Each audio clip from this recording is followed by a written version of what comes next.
repasar un poco lo que muchos de ustedes ya han oído, han visto en nuestro canal de YouTube, donde días, semanas antes de la pandemia, habíamos estado grabando unas clases de escatología bíblica para que los hermanos supieran las señales de los tiempos, saber interpretarlas adecuadamente. Y todo eso que hemos oído del anticristo, de la marca de la bestia, de las trompetas, de la copa, etcétera, etcétera, supieran ponerlo en su debido momento y lugar. Para que todo el conocimiento o todas las cosas que ustedes han oído, pues sepan qué va primero, qué va segundo, qué va tercero, así sucesivamente, ¿vale? Entonces, ¿me puedes borrar aquí? Yo voy a hacer un gráfico aquí en la pizarra, para explicar un poquito a grandes rasgos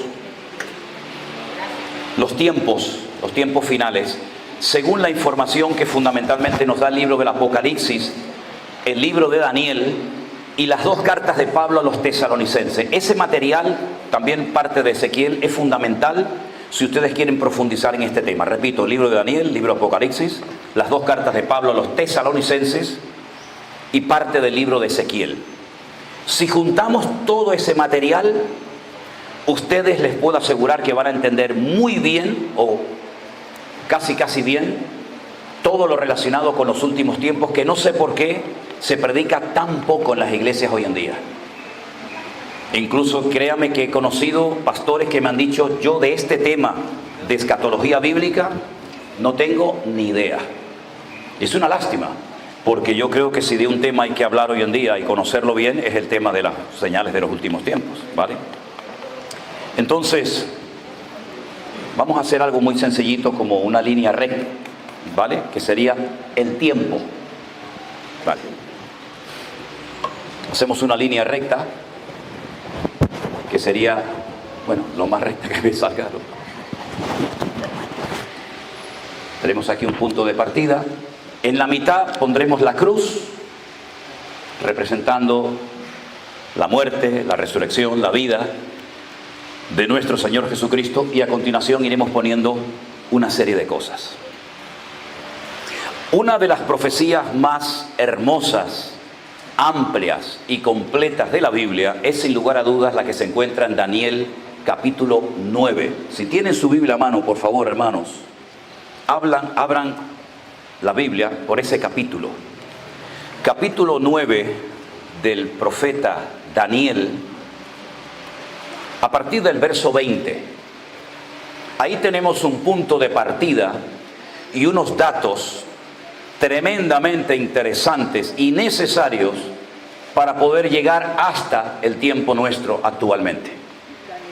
Daniel capítulo 9, verso 20.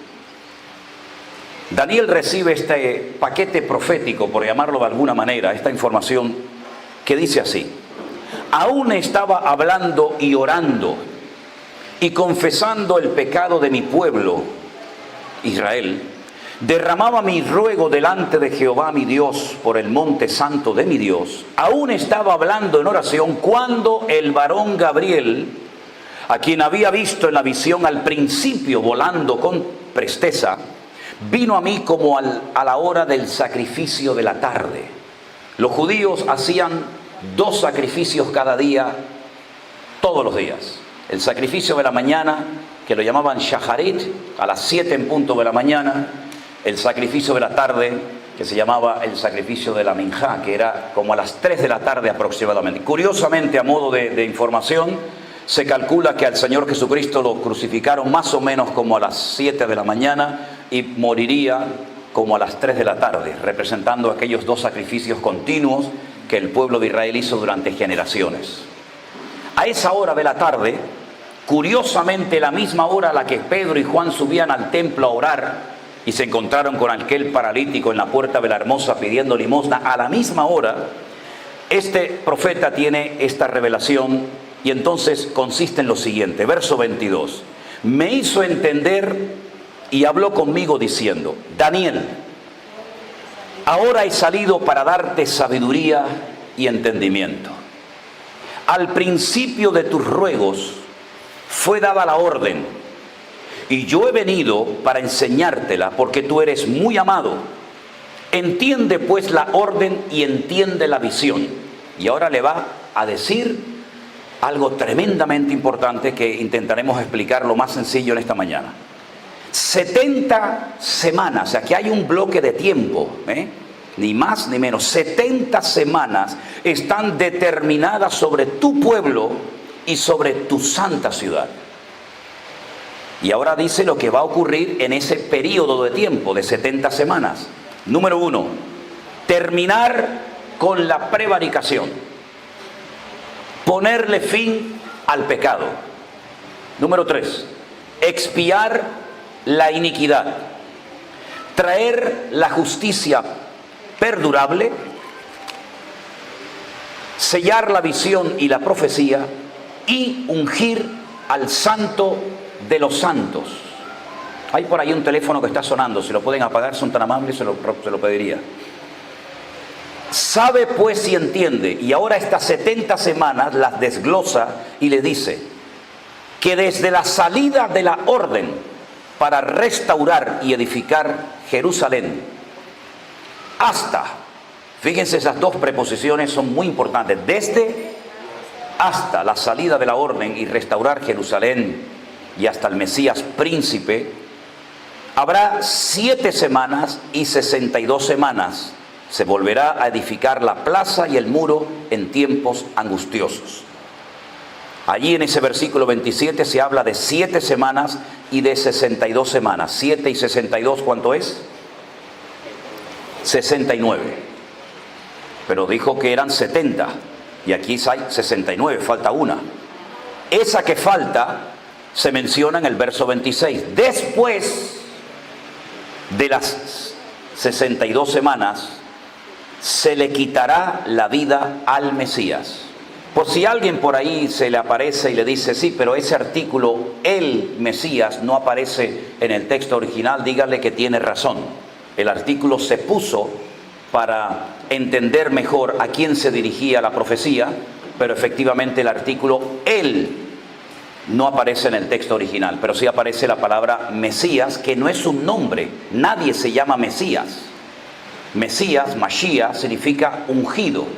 Al presidente de Israel se le llama el Mesías, porque ha sido ungido para ser presidente del país.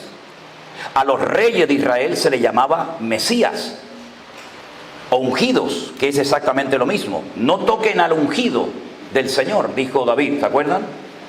En hebreo dice, no toquen al Mesías, porque la palabra Mesías, Mashiach, significa ungido. Es exactamente igual. Es un título, no es un nombre propio.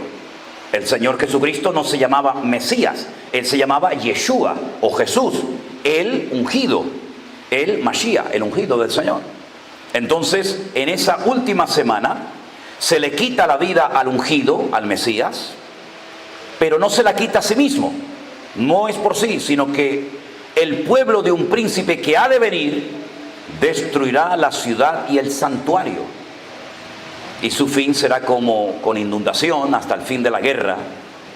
Durarán las devastaciones. Y por otra semana confirmará el pacto con muchos. Y a la mitad de la semana, la mitad de 7, ¿cuánto es? 3,5, ¿verdad? Pues hará cesar el sacrificio y la ofrenda. Después, con la muchedumbre de las abominaciones, vendrá el desolador, hasta que venga la consumación y lo que está determinado se derrame sobre el desolador. Yo sé que son términos y palabras y expresiones que a priori pueden resultar difíciles de entender, pero para eso estamos aquí en esta mañana, para aprender y para que ustedes cuando salgan de aquí digan, por fin, gloria al Señor, he podido entender las famosas 70 semanas del profeta Daniel. Ahora bien, la forma de contabilizar el tiempo en los tiempos de la Biblia y en la actualidad son completamente diferentes. Existen muchos calendarios hoy en día en el mundo. Nosotros utilizamos un calendario que lo mandó a hacer un papa llamado Gregorio y se conoce como el calendario gregoriano o el calendario cristiano, que está compuesto por 365 días y está basado en el sol. Es un calendario solar. El calendario bíblico, evidentemente, no lo hizo ningún papa. Es el calendario que se maneja en las profecías era el calendario que utilizaban los judíos en los tiempos bíblicos y el que usan los religiosos hasta el día de hoy en el pueblo de Israel. Es un calendario lunar.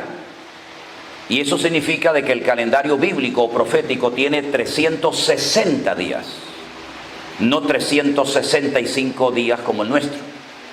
¿Qué es lo que hacen para igualar el calendario lunar al calendario solar? Bueno, cada cierto tiempo, por el desfase que se va produciendo por la diferencia de días, se le mete un mes al año lunar y se llama ese año un año preñado, porque tiene 13 meses en vez de 12 para compensar la diferencia de 5 días que hay entre uno y otro. En 10 años hay una diferencia de 50 años y así sucesivamente. Por lo tanto, cuando usted estudia temas escatológicos, temas proféticos, no se tiene que dejar llevar por la forma de contabilizar el tiempo nuestro, sino cómo llevaban ellos los días, los meses y los años en el tiempo bíblico, ¿vale? Eso en primer lugar. Segundo lugar, para nosotros cuando llega a las 12:01 de la noche ya es el día siguiente, ¿sí o no? En el tiempo bíblico y en Israel no se cuenta así el inicio, el comienzo de un nuevo día, sino que se dice que cuando ya no hay suficiente luz para que una mujer pueda enhebrar el hilo en una aguja, es decir, a la caída de la tarde, y en Israel, por ejemplo, en invierno a las 4:30, máximo 5 de la tarde, ya es de noche completamente, ya comenzó el siguiente día. Es decir, que no hay que esperar a las 12:01 de la noche para decir ya es otro día, sino que en el momento en el que ya no se puede enhebrar una aguja, porque no hay luz natural, en el momento en el que aparecen las estrellas en el firmamento, y puede ser a las 4:30, 5 menos cuarto de la tarde, automáticamente ya pasamos a formar parte de un nuevo día. Otro dato a tener en cuenta. En Israel, en los tiempos de la Biblia, incluso en la actualidad por el mundo religioso, a las semanas son equivalentes de años. Es decir, para nosotros, si yo digo ¿cuántos días tiene una semana?, todos responderíamos lo mismo, 7 días. Pero en la Biblia existen semanas de años. Nosotros solamente conocemos semanas de días, pero en la Biblia existen semanas de años. Es decir, que así como 7 días forman una semana, 7 años forman una semana de años. ¿Está claro? Entonces, cuando el Señor le habla a Daniel, que no es colombiano, que no es español, que no tiene un contexto cristiano, sino que él es judío, el Señor le está hablando en unos términos que Daniel entiende perfectamente. Y el Señor le podía haber dicho a Daniel, 490 años de historia te voy a revelar, pero se lo dijo en la terminología hebrea. 70 años están determinados sobre tu pueblo. O 70 semanas, perdón. 70 semanas están determinadas. Pero él sabe automáticamente que por la palabra hebrea que está utilizando el Señor, no le está hablando de semanas de días, sino de semanas de años. Porque lo que le está diciendo el Señor al profeta Daniel es que ustedes ahora están cautivos en Babilonia. Daniel no recibe esta palabra profética en Jerusalén. Jerusalén ha sido destruida. El templo ya no existe. Fue destruido por Nabucodonosor, el rey de Babilonia. Miles de personas murieron la vida en Israel, en Jerusalén. El profeta Jeremías se lo advirtió. La ciudad, por vuestro pecado, por vuestra idolatría, va a ser destruida. El templo va a ser quemado. Van a ser llevados cautivos 70 años a Babilonia. La gente no se lo creía. La gente decía, es imposible que entren en nuestra ciudad. Una ciudad murallada. Una ciudad donde mora la presencia del Señor. Es indestructible. Se equivocaron. Y la ciudad fue destruida. Miles de judíos perdieron la vida y miles de judíos fueron llevados obligatoriamente al cautiverio a Babilonia. El famoso Salmo 137, que todos lo conocen, dice, cuando llegábamos a Babilonia, colgábamos nuestras arpas en los sauces y allí llorábamos y nos lamentábamos acordándonos de Sión. Y de allí viene la famosa frase que dice,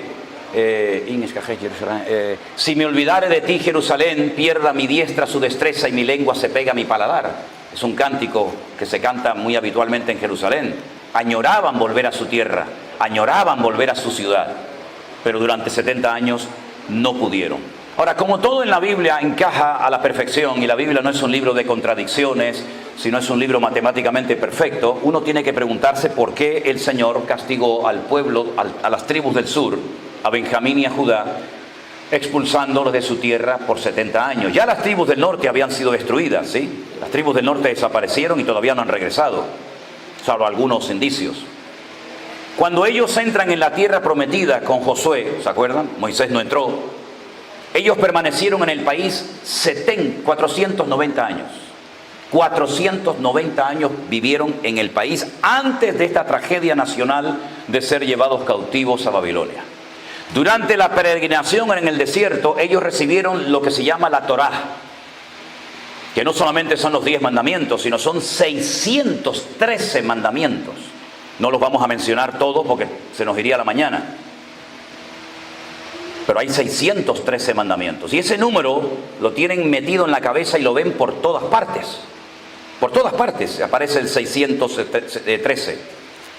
Por ejemplo, cada vez que te comes un remón, una granada, ¿conocen la fruta de la granada? No sé las de aquí, pero todas las granadas en Israel, cuando usted las parte a la mitad y empieza a sacarle esas semillitas, esos granitos rojos, todas las granadas en Israel tienen 613 granitos. Y por eso el sumo sacerdote llevaba en el borde de las vestiduras granadas bordadas para que cuando las viera el 613 por todas partes. Cuando se ponen el manto de oración, que yo tenía que haberlo traído para que vieran cómo es, el manto de oración se llama en hebreo talit. Y la palabra talit numéricamente suma 600. Y entonces, como son 613, esos 13 que faltan, pues le ponen 8 hilos colgando en cada punta y 5 nudos, 8 y 5, 13, más 600, 613.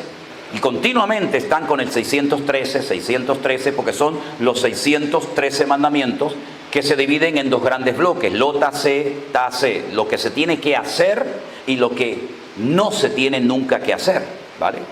Entonces, ¿qué ocurre? Que cuando ellos entraron en la tierra prometida, ellos tuvieron una ley que nunca cumplieron.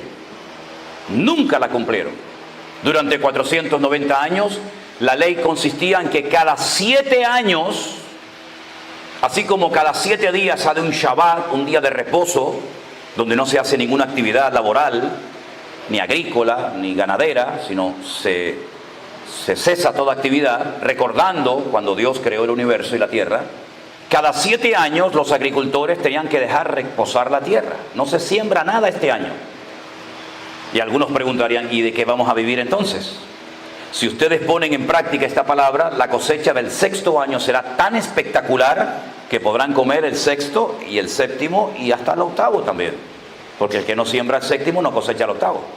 Pero nunca cumplieron esta ley, no se fiaron de Dios. Y entonces, si estuvieron 490 años en Israel sin cumplir esta ley, ¿cuántos años de obediencia le debían al Señor? 70. 70 es un múltiplo, ¿verdad? 70 por 7, 490 años. ¿Ven cómo todo encaja? Entonces, cuando se aproximaba el año 70, el año de la liberación, el año de jubileo, porque dicho sea de paso, cada 70 años todas las deudas se perdonaban. ¿Se imaginan ustedes que en el mundo existiera esta ley? Que el Fondo Monetario Internacional le perdonara a todas las naciones de la tierra cada 70 años las deudas que tienen. Sería el mundo un paraíso, ¿no? Que los bancos perdonaran a toda la gente cada 70 años sus deudas. Los esclavos tenían que ser puestos en libertad. Las deudas se cancelaban. Todo volvía a empezar de cero, ¿verdad? Bueno, pues estando en Babilonia, Daniel comenzó a orar. Esa es la oración que hace en el capítulo 9, porque él sabía que se acercaban los 70 años y el profeta Jeremías había dicho que a los 70 años serían vueltos otra vez a poner en libertad y volverían a su tierra. Entonces él oraba y confesaba el pecado del pueblo y clamaba al Señor para que esa realidad se cumpliera. Y es entonces cuando viene la revelación por parte del arcángel Gabriel, donde le dice, esto es lo que va a pasar desde la salida de la orden. ¿De qué orden está hablando? La salida de la orden significa desde que les dejen salir, desde que el rey Ciro diga, pueden volver los que quieran a Jerusalén a reconstruir el muro, la ciudad, el templo. Desde ese momento empieza la cuenta atrás. Desde ese momento pasarán 69 semanas desde que salgan de Babilonia. Aquí están en Babilonia, cautiverio, hasta, es desde hasta, pasarán 69 semanas. 69 por 7, ¿cuánto es?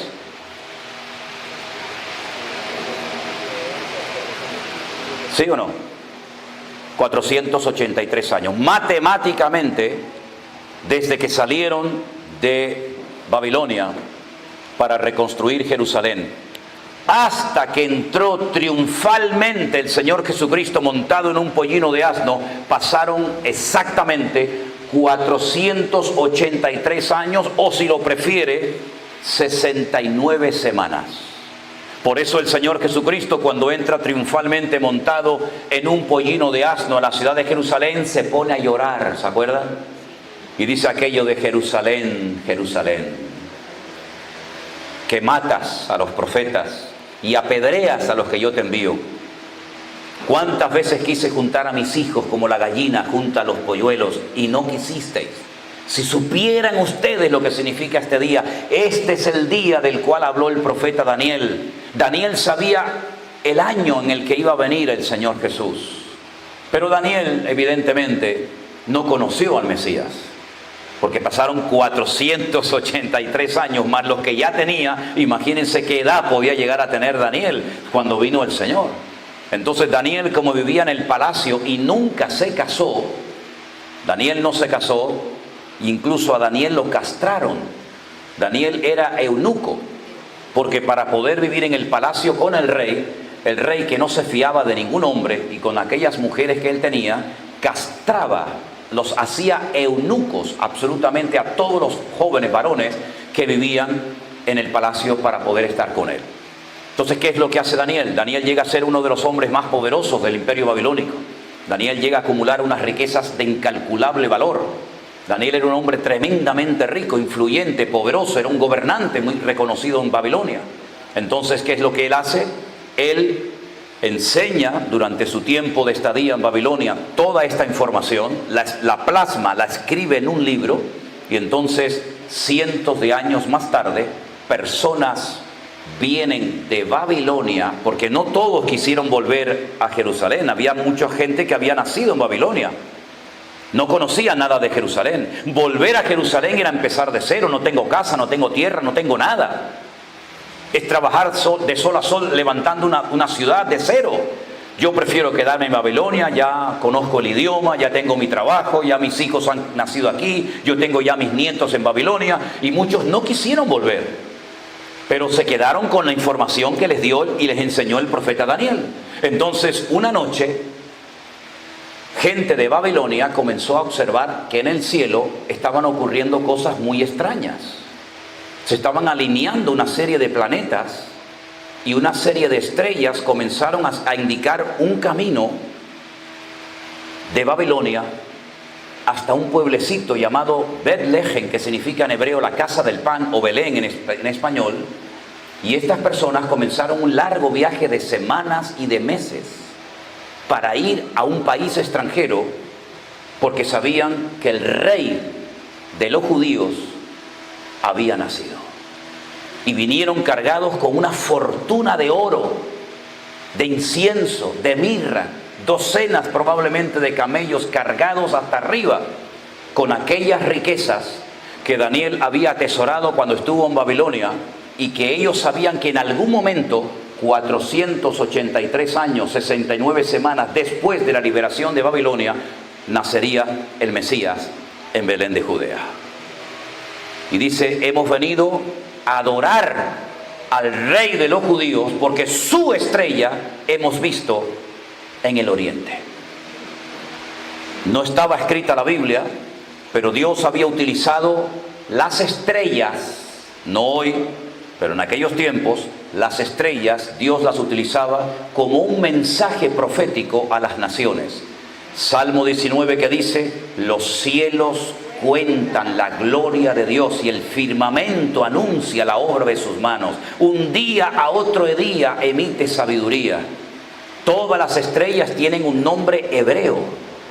Todas las estrellas que usted ve en el firmamento, las que tienen registrado los astrónomos, tienen un nombre hebreo. Y si usted traduce el nombre de esas estrellas, puede llegar a la conclusión de muchas cosas que dice la Biblia. De ahí entonces el enemigo inventó la astrología, tratando de predecir el futuro de las naciones, de la gente, de las familias, etcétera, etcétera. Y allí en Babilonia, en Ur de los Caldeos, por aquella región de Mesopotamia, la cuna de la civilización, nacería tiempo atrás un gran hombre llamado Abraham. ¿Se acuerdan?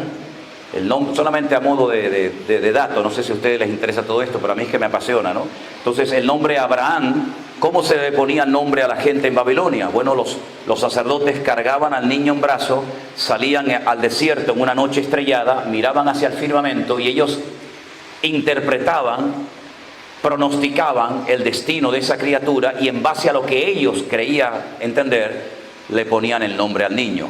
Y a ese niño le pusieron en hebreo este nombre: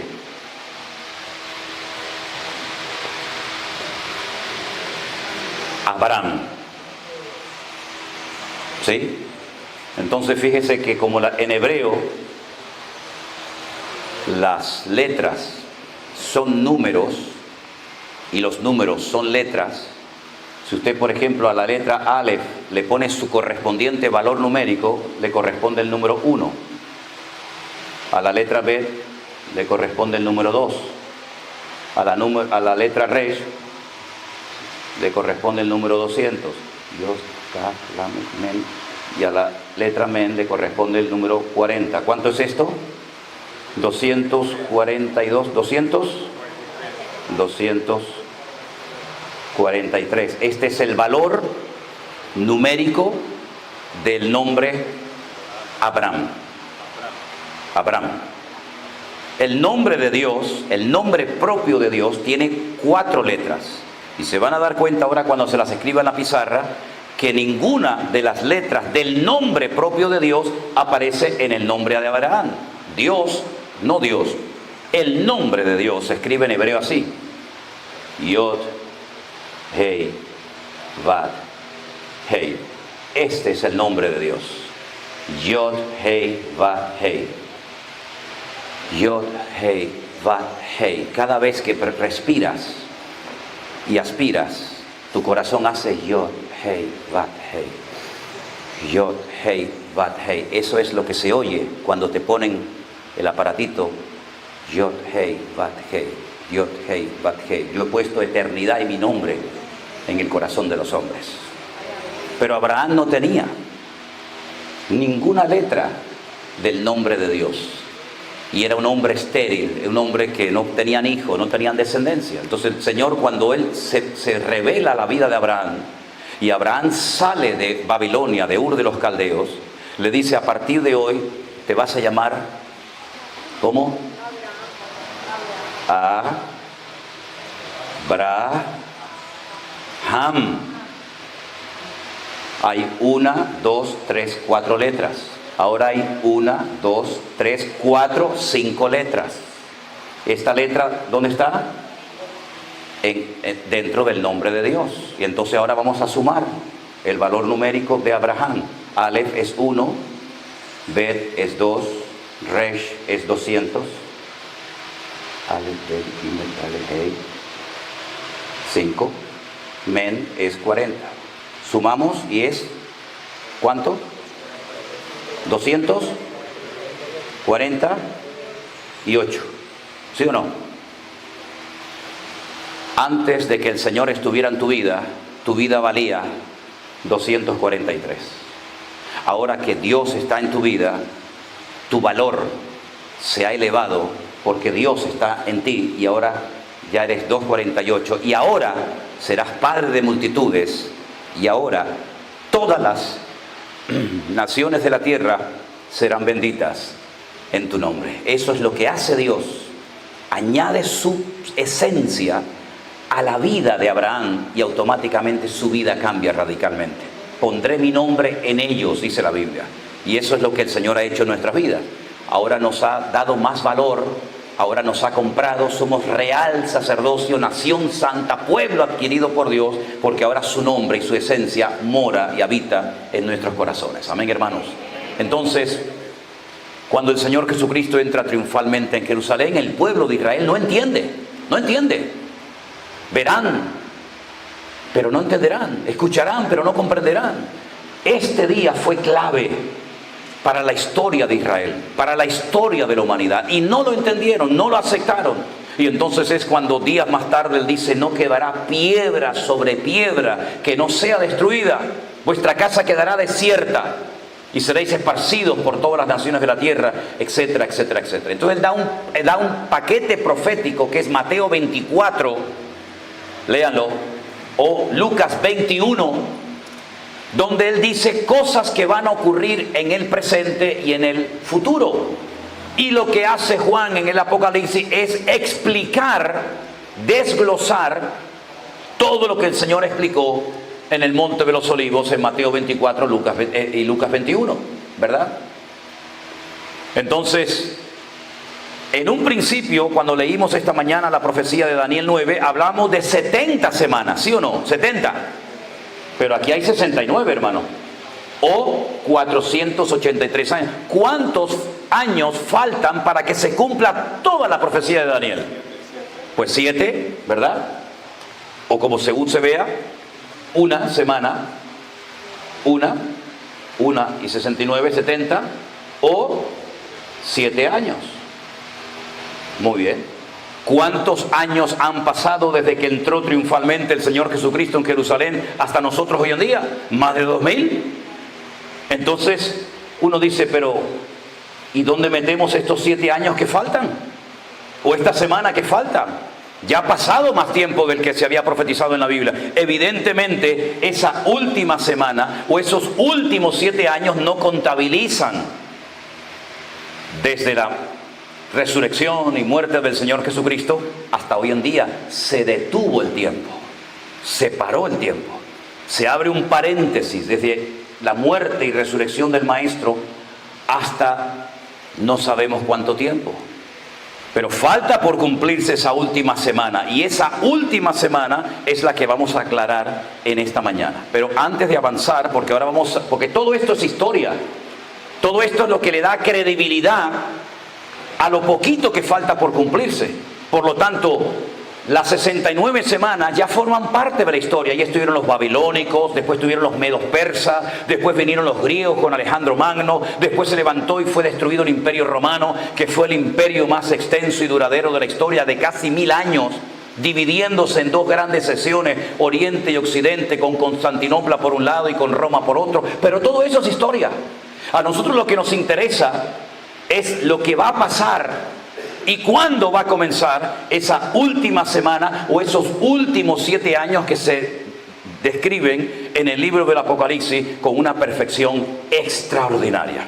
Pero repito, antes de avanzar y meternos en la última semana, ¿hay alguna pregunta sobre lo que he explicado? Y esperen un momentito que le van a poner un micrófono, entiendo, ¿no? ¿Dónde está Luis? Porque como estamos grabando todo esto, Osman, nos gustaría que la persona que haga la pregunta, por lo menos, mira, ¿tiene volumen este micrófono? Ven y haz la pregunta al micrófono, porque estamos grabando y hay hermanos que están viendo toda esta clase en esta mañana, ¿de acuerdo? Si me das volumen. Y entonces hacemos la pregunta, todos la escuchamos y así también los que después vean esta explicación podrán disfrutar de ella, ¿de acuerdo? Acércate aquí, hermana, y habla ahí al micro. Y haznos tu pregunta. Va relacionada con lo que hemos explicado, ¿verdad? Perfecto. Adelante.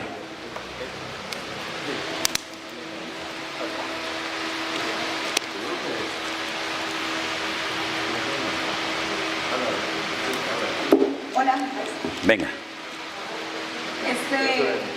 En ese tiempo que dice... Luis, ponle bien el micro.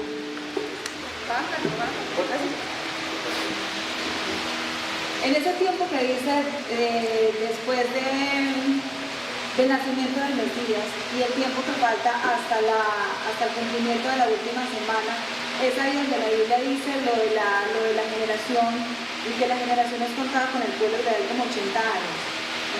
No tiene nada que ver eso. Además, una generación no son 80 años. En la Biblia una generación nunca fueron 80 años. Este periodo en el que estamos actualmente se llama el periodo de gracia. El tiempo fundamentalmente donde la iglesia ha tomado una importancia y una relevancia que no siempre la va a tener, pero este es el momento de la iglesia. ¿Y Israel dónde queda? Pues Israel queda donde está. En Israel, el plan de Dios para el pueblo de Israel, es completamente diferente al plan que Dios tiene para la iglesia. Porque Dios tiene con nosotros un trato personal y Dios con Israel tiene un trato nacional. Son dos cosas diferentes. Con nosotros tiene un trato personal, individual. Con Israel un trato nacional. Por eso Israel nadie lo ha podido destruir. Ha tenido 7 guerras. Desde 1948 que se dio, digamos, el anuncio del Estado moderno de Israel, hasta hoy en día ha habido 7 guerras. Y las que faltan. Y todas las ha ganado. Israel nunca ha sido destruido en un campo de batalla. ¿Por qué? Porque hay un trato nacional de Dios con ese pueblo, ¿verdad? ¿Significa eso que no hay judíos cristianos? Sí, hay miles de judíos cristianos. Se llaman mesiánicos, no cristianos, ¿no? Pero hay miles, hay montones de iglesias. Yo he predicado en Tel Aviv, he predicado en Ashkelon, he predicado en Jerusalén. Hay muchas iglesias en Israel y lógicamente son judíos cristianos. Pero ¿y los judíos que no son cristianos? Los judíos que no dicen ni siquiera Yeshua, sino Yeshú y escupen al suelo, que blasfeman el nombre del Señor porque odian el nombre del Señor. Esa gente, ¿qué pasa con esa gente? Hay un trato nacional. Ezequiel capítulo 37, 36, 37 nos habla de una restauración espiritual y de una restauración nacional. Cuando aquello de los huesos secos, ¿se acuerdan? ¿Vivirán estos huesos? Ezequiel también está en Babilonia, ese es otro profeta, ¿no? Él está en Babilonia y el Señor le muestra el valle de los huesos secos. ¿Y ese valle dónde está? El valle de los huesos secos está en Jerusalén. Es el Bet Hayim, es el cementerio. El cementerio más grande y antiguo del mundo está a las afueras de Jerusalén, que se llama en hebreo la casa de los vivos. Porque el cementerio es la casa de los vivos. Los cuerpos están ahí, pero todos los que están ahí están vivos. En un sitio o en otro, pero todos están vivos. Y el Señor le muestra a Ezequiel el valle de los huesos secos y les dice, ¿estos huesos tú crees que vivirán? Y Ezequiel dice, yo no lo sé, Señor. Dice, profetízales, predícales. Y entonces se levantan del cementerio, pero dice que les faltaba el espíritu. Y les dice, predícales para que les venga el espíritu. Y entonces dice que se levantaron y se convirtieron en un gran ejército. Y dice, Señor, ¿y todo esto qué es? Dice, esto es que al final de los tiempos Israel será restaurado nacional como pueblo. 2000 años Israel como pueblo no existió, no había escudo, no había bandera, no había himno, no había tierra, no había nada, hasta el punto que los judíos en su desesperación creyeron que nunca el sueño de volver a su patria se cumpliría, y entonces judíos multimillonarios llegaron a pensar en comprar grandes extensiones de terreno en África para hacer el Estado de Israel en África. Porque Israel pues le perteneció a los otomanos, le perteneció a los ingleses, le perteneció a los árabes, y ellos nunca pensaron que volverían. Pero en mayo de 1948, a las 4 en punto de la tarde, el presidente David Ben Gurión se levantó y dijo, esta es nuestra casa y de aquí ya no nos vamos. Pero no tenían Jerusalén como su capital, no podían entrar a Jerusalén, lo tenían totalmente prohibido. Pero en 1967, en junio del 67, tomaron Jerusalén, y ahí se acabó el que los gentiles hollaran y pisotearan Jerusalén, y ahora Jerusalén es la ciudad eterna del Estado de Israel. Se ha producido una restauración nacional. Es un hecho, Israel está ahí, les guste o no les gusta a la gente, hay un país que se llama Israel, pero la restauración espiritual aún no se ha producido. Israel todavía sigue con ese velo en los ojos y aún no entiende que el Mesías ya vino. Y ellos le están esperando por primera vez y nosotros le estamos esperando por segunda vez, ¿se dan cuenta? Entonces todo eso, toda esa restauración nacional y toda esa conversión de millones y millones de gentiles se ha producido y se está produciendo en esta etapa. Pero llegará el momento cuando Dios hará lo mismo que hizo con el arca de Noé. Cerró la puerta. Y ahora entramos en otra etapa que en el Antiguo Testamento se conoce como el tiempo de angustia de Jacob. O, para nosotros, la gran tribulación. Entonces yo voy a borrar ahora esto y vamos a hablar de la última semana o de los últimos 7 años y vamos a poner en orden las cosas como van a ir sucediendo paulatinamente, progresivamente, para que ustedes sepan, no, eso todavía no, eso es ahora, eso es pasado mañana, eso es, ¿verdad? Entonces vamos otra vez a trazar otra línea de tiempo y vamos a partirla en dos. Porque la gran tribulación está perfectamente dividida en 2 bloques o en 2 periodos de tiempo. Y es lo siguiente. Déjame el rotulador. La gran tribulación, sí, no importa, eso está bien. Hacemos nuevamente una línea, la partimos a la mitad y la primera parte son 3 años y medio. La segunda parte son 3 años y medio. En otros textos de la Biblia, en otras porciones de la Biblia, a esos 3 años y medio se le conoce como 42 meses.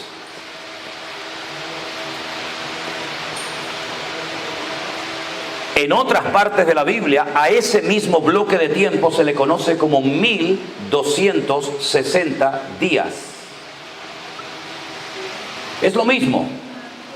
Y en otras partes de la Biblia se le conoce como tiempo singular, tiempos y la mitad de un tiempo. Tiempos en plural, 2 años, tiempo singular, 1 año, la mitad de un tiempo, medio año.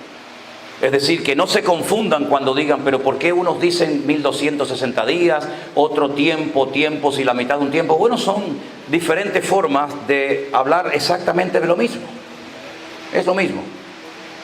En la primera parte de lo que llamamos la gran tribulación, si usted lee el libro de Apocalipsis, va de un texto a otro, de un capítulo a otro cronológicamente, encuentra que lo que destaca sobre todo son los sellos, lo que se llaman los 7 sellos y las 7 trompetas, que en la versión en hebreo dice shofar, que es un cuerno de antílope, un cuerno de un animal, que es uno de los instrumentos musicales más antiguos del mundo, ¿verdad? En español dice trompetas, pero en el Nuevo Testamento hebreo pone shofar, es lo mismo. Bueno, a lo que vamos. En la época de Juan, en la época apostólica, en la época de los profetas, no existían los libros. El primer libro que se hizo en formato de libro fue la Biblia, en la imprenta de Gutenberg, en Alemania, en la época del Renacimiento. Los libros eran rollos, eran pergaminos. Se escribían, se hacía un rollo y se ponía un sello con cera, la cera de las velas, y los reyes con su anillo, ¿verdad? Lo marcaban y ahí nadie podía leer el contenido del libro, del pergamino, del sello. Juan está desterrado en la isla de Patmos, en Europa, y él ve una visión.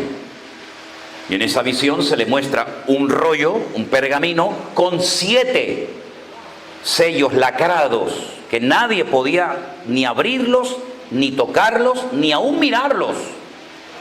Y entonces Juan lloraba, porque dice que no se encontró a nadie digno de abrir. Cuando se abría un pergamino, esa palabra abrir era revelar. Voy a revelar el contenido. Y entonces dice que se encontró a uno digno, que fue el león de la tribu de Judá, la raíz de David, el alfa y el omega, el principio y el fin, el príncipe de la paz. Él era digno de cogerlo, de abrirlo, de explicarlo, etcétera, etcétera. Y cada vez que le quitaba un sello, cada vez que rompía un sello, ocurría una tragedia en la tierra. Y cuando se abría el segundo sello, ocurría otra cosa en la tierra, y ahí ustedes pueden ver que lo que va sucediendo es el inicio, el comienzo de la primera parte de lo que llamamos la tribulación o la gran tribulación. Y entonces, como el libro del Apocalipsis tiene un lenguaje típico, es un lenguaje metafórico, de colores, de animales, de números, para poder interpretar adecuadamente lo que dice el Apocalipsis, usted tiene que conocer lo que el Señor le reveló a Daniel, porque conociendo lo que le dijo a Daniel, usted puede entender lo que el Señor le está diciendo a Juan. Y entonces lo primero que ve Juan es un caballo que va cambiando de color. Eso no existe en la actualidad, no hay un caballo que va cambiando cada día. Eso parece más que un caballo, un camaleón, ¿no? Que se va adaptando al paisaje. Pero es que en literatura y en el arte, cuando se hace un énfasis al caballo y no solamente al que lo monta, se le está rindiendo homenaje a los dos. Por ejemplo, en Caracas, en Venezuela, hay una estatua ecuestre de Simón Bolívar en un caballo, pero el caballo está de dos patas. Y entonces eso significa en arte que cuando en una figura se ve a un caballo de dos patas, se le está rindiendo homenaje al caballo y al jinete. Pero por ejemplo en España había una figura, una estatua de un caballo de cuatro patas, y encima había un señor que era el generalísimo Franco, y claro, a él no le hacía ninguna gracia que le hicieran el homenaje al caballo. Por lo tanto lo puso de cuatro patas para que el homenaje fuera solamente al que lo cabalgaba, en este caso era él. En el libro del Apocalipsis tú ves que el caballo aparece blanco y encima va montado un señor con un arco, pero no tiene la flecha. Y un arco sin la flecha, ¿para qué sirve? Absolutamente para nada. Es una forma de decirte, ya empezó la semana 70, ya empezaron los 7 años. ¿Cómo empieza la gran tribulación? Con la puesta en escena, con la presentación de un líder que nosotros lo conocemos como el anticristo o el antimesías. ¿Quién es este caballero? ¿Quién es este personaje siniestro? Un hombre de carne y hueso, con papá, con mamá, con pasaporte, un líder político con una influencia tremenda, que recibirá el apoyo de muchas naciones de la tierra, tendrá todo el dinero que quiera, tendrá el armamento que quiera, tendrá toda la influencia que quiera y tendrá casi una repercusión, diríamos, cuando decimos mundial. Ustedes, hermanos, tienen que tener en cuenta que lo que es Latinoamérica no aparece en la profecía bíblica. El mundo bíblico, en cuanto a lo profético, es Europa, parte de África y Oriente Medio. Colombia, para el café es muy bueno y para comer es maravilloso, pero en la profecía bíblica evidentemente no está, ¿verdad? Por lo tanto, este líder político se levanta del antiguo territorio que ocupó el antiguo imperio romano. ¿Sí? Se levanta este personaje, pero tiene el apoyo, tiene la ayuda de otro hombre llamado el falso profeta, que es el responsable de todo lo religioso, entre comillas, de todo lo espiritual, y él de todo lo político. Y ambos se unen con la ayuda de Satanás, haciendo la función de padre, ¿verdad?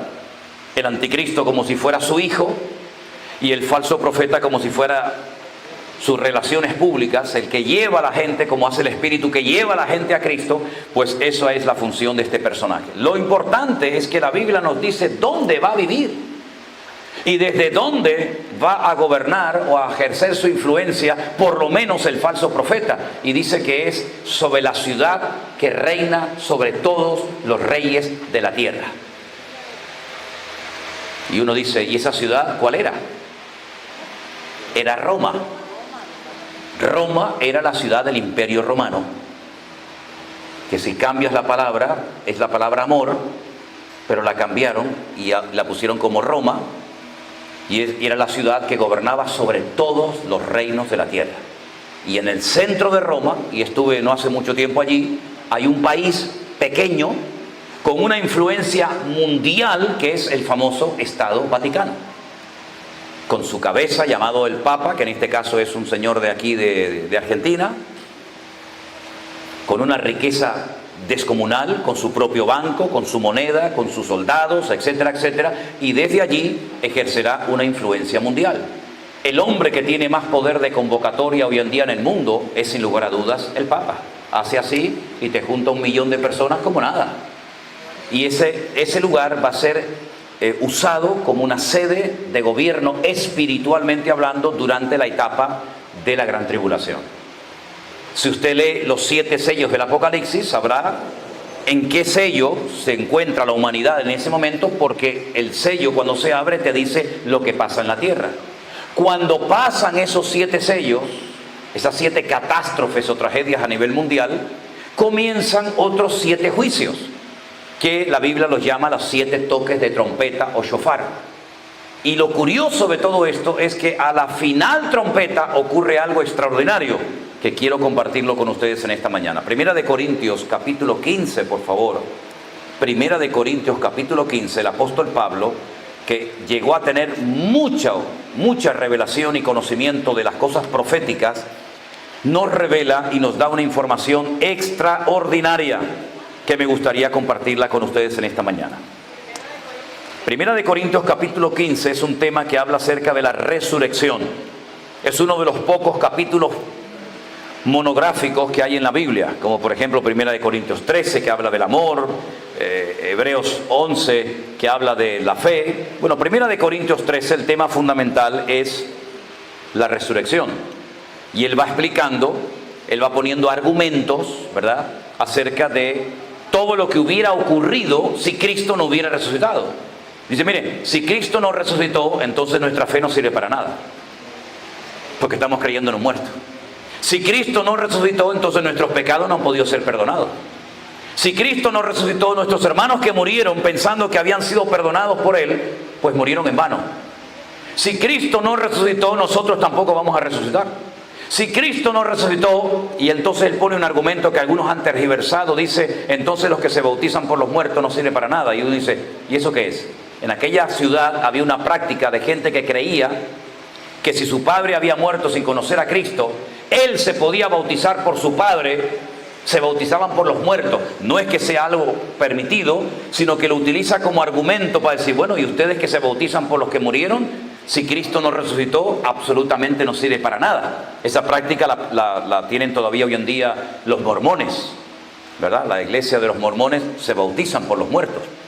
Y finalmente, cuando él ya ha dado todo tipo de argumentos para demostrar y presentar crédito a la resurrección del Señor, él dice en el versículo 51 algo tremendamente interesante que muchos cristianos han leído, pero que no han caído en la profundidad del texto que vamos a leer a continuación, que dice así: he aquí os digo un misterio. Os voy a contar un secreto. Os voy a revelar algo que nunca nadie ha contado. Y es lo siguiente: que no todos dormiremos, pero todos seremos transformados. La palabra dormir a veces en la Biblia es sinónimo de morir. Cuando dice, y muchos duermen, en Primera de Corintios, ¿verdad? Muchos están enfermos, otros están debilitados y otros duermen. Sí, muchos se murieron por participar indignamente de la mesa del Señor. El Señor Jesucristo dijo, vamos a despertar a Lázaro. Y le dijeron, no, pero es que está muerto. Luego dormir y morir muchas veces es lo mismo. Y Pablo dice que no toda la gente se va a morir. Habrá un grupo de gente que serán arrebatados en las nubes con el Señor, que no van a morir, pero todos seremos transformados. Y la palabra que aparece ahí es la palabra metamorfosis, que es lo que le pasa al gusano cuando se transforma, ¿verdad? Y se convierte en mariposa, ¿verdad?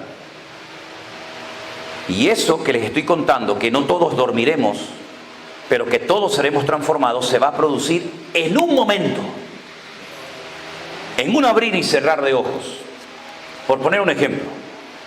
¿Y cuándo se va a producir eso? A la final, ¿qué? Trompeta. ¿Cuántas hay? Bueno, pues a la final, a la última, va a pasar esto: los muertos serán resucitados incorruptibles.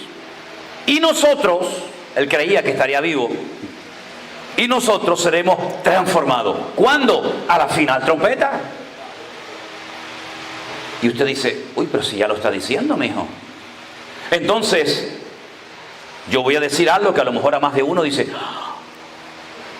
ay, lo que dijo el pastor, hoy no va a venir el Señor. Pero hermano, bueno, si cuando llegue a la noche estamos aquí, no me equivoqué en lo que les dije. Si por casualidad cuando llegue el culto se quedaron 3 o 4, pues entonces me equivoqué y allá arriba les pediré perdón. ¿Por qué yo digo que hoy no va a venir el Señor? Porque viene a la final trompeta. ¿Por qué dice estad velando y orando para que aquel día no sorprenda como ladrón en la noche? Porque yo ya te he dicho lo que va a pasar y cuándo va a pasar para que no estés despistado ni distraído. Porque es a la final trompeta cuando los muertos en Cristo serán resucitados y luego nosotros seremos transformados. Porque es necesario que esto corruptible se vista de incorrupción y esto mortal se vista de inmortalidad. Entonces hay unos tiempos establecidos por el Señor. Ahora, puede ser que en esta mañana haya alguien, estoy convencido de ello, que diga, pero hermano, la iglesia no va a estar en nada de esto. Porque nos enseñaron que cuando las cosas empiecen a ponerse calentitas y peligrosas, nosotros nos vamos. Ok.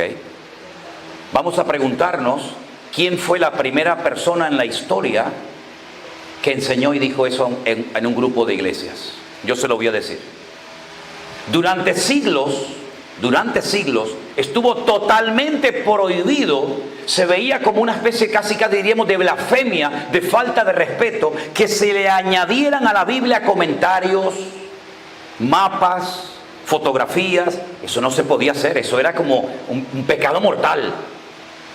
Hasta que un señor, un predicador llamado Scofield, de mucha influencia, de mucho renombre, un hombre que sabía mucho de la palabra, hizo la primera Biblia en la historia con comentarios. Y se conoce como la famosa Biblia de Scofield, porque este señor se llamaba Scofield.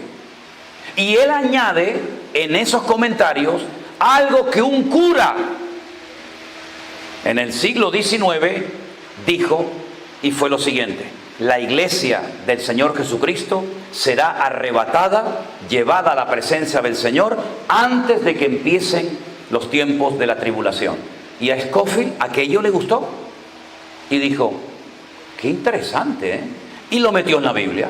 Claro, todo el mundo en aquel tiempo tenía a Scofield como un señor de un respeto y de una honorabilidad tremenda, y dijeron, bueno, si Scofield dice que la iglesia no va a estar en la gran tribulación, pues que no vamos a estar en la gran tribulación. Y entonces comenzaron denominaciones, muchas de ellas, incluso de la que yo vengo, a enseñar en las escuelas bíblicas que los cristianos no iban a estar en ningún momento, en ninguna etapa de la gran tribulación. Pero claro, cuando uno va a la Biblia, uno se encuentra que Pablo, que creo que tiene más peso que el señor Scofield, o que cualquier denominación, dijo, de eso nada.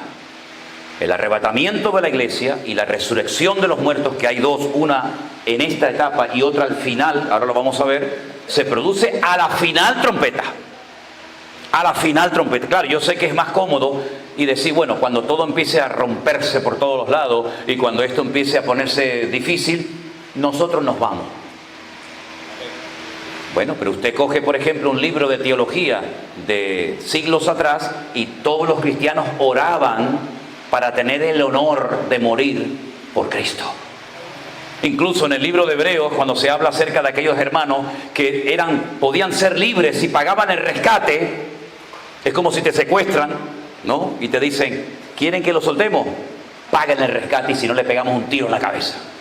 Pues en aquellos tiempos ellos decían, no paguen el rescate, pero hermano, que lo van a matar. Dice, no, si yo quiero que me maten, porque así tendré mayor recompensa en el reino de los cielos. Qué diferentes eran aquellos cristianos a nosotros hoy en día, que decimos, pastor, ore por mí, que me están persiguiendo. Y aquellos decían, no me pague el rescate, no se le ocurre pagarme el rescate, porque entonces pierdo recompensa cuando llega a la presencia del Señor. Qué diferentes eran, ¿verdad?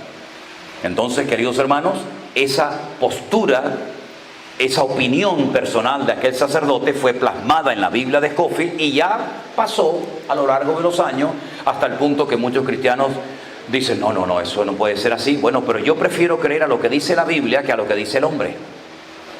Y entonces cuando ya toca la última trompeta, es aquí en esta mitad de la semana cuando se produce lo que acabamos de leer. Durante esta primera etapa también se produce, ustedes tienen que anotar, por ejemplo, aquí los 2 testigos que no son de Jehová.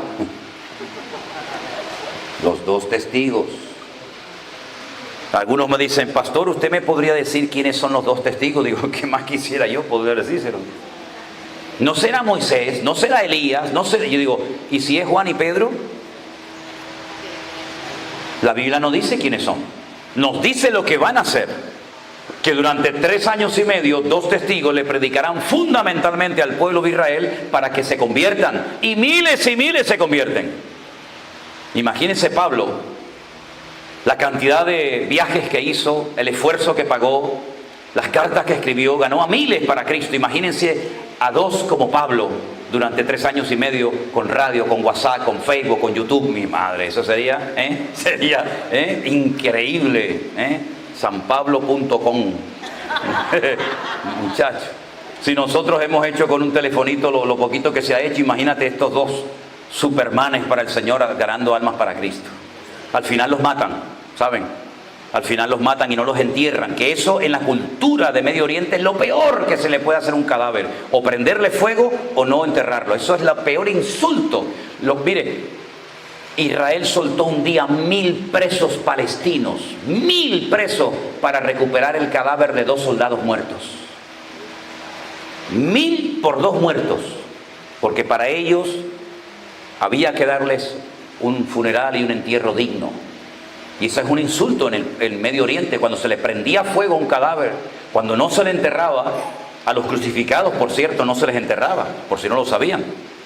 No se les enterraba a los crucificados, se echaban a perder, a descomponer en la cruz, venían los cuervos, los buitres, los perros, esos terminaban descompuestos. Y por eso Nicodemo tiene que ir a Pilato y decirle, déjame enterrar al Señor, yo me lo llevo.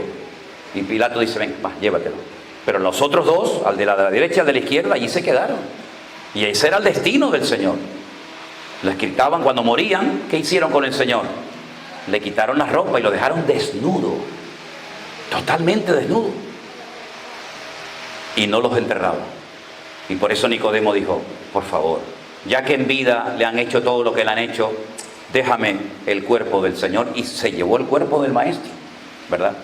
Entonces a ellos no los entierran, pero a los 3 días y medio de tenerlos en la plaza allí en Jerusalén, dice que toca el 7º toque de trompeta y son levantados, son resucitados, y entonces es cuando comienza lo fuerte, lo duro, lo intenso, lo terrible de la gran tribulación. Durante esta primera etapa el templo es construido, el templo de Jerusalén, el Bet HaMikdash, es reconstruido.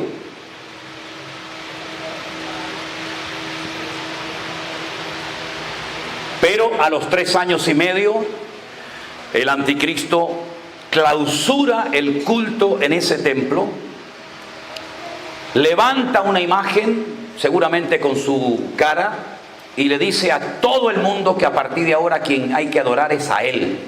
Y esa imagen está allí. Y dice que la imagen habla. Cuando la Biblia dice que las imágenes tienen boca y no hablan, ojos y no ven, pies y no caminan, probablemente pondrán una pantalla gigante en toda la ciudad de Jerusalén y en muchas naciones de la tierra, y van a ver cómo habla no la estatua, sino habla él, pero la figura de la estatua está allí en Jerusalén, dentro del Kadosh Kadoshim, dentro del lugar santísimo. Y entonces se produce la gran tribulación, y es cuando comienzan las 7 copas de la ira. 7 copas de la ira. 4 demonios tremendamente poderosos y destructivos son soltados después de miles de años, después de haber estado atados en Mesopotamia junto al río Éufrates y Tigres, y hacen un destrozo terrible en la tierra.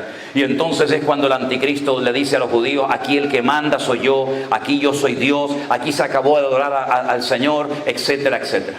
Y entonces lo que hace es un control mundial de la población y comienza a marcarlos como si fueran animales. Y es entonces cuando le pone una marca a la gente que la conocemos como la marca de la bestia del famoso 666, ¿verdad? Evidentemente. Dice que a pequeños, a grandes, a ricos, a pobres, a blancos, a negros, a mujeres, a todo el mundo los marca.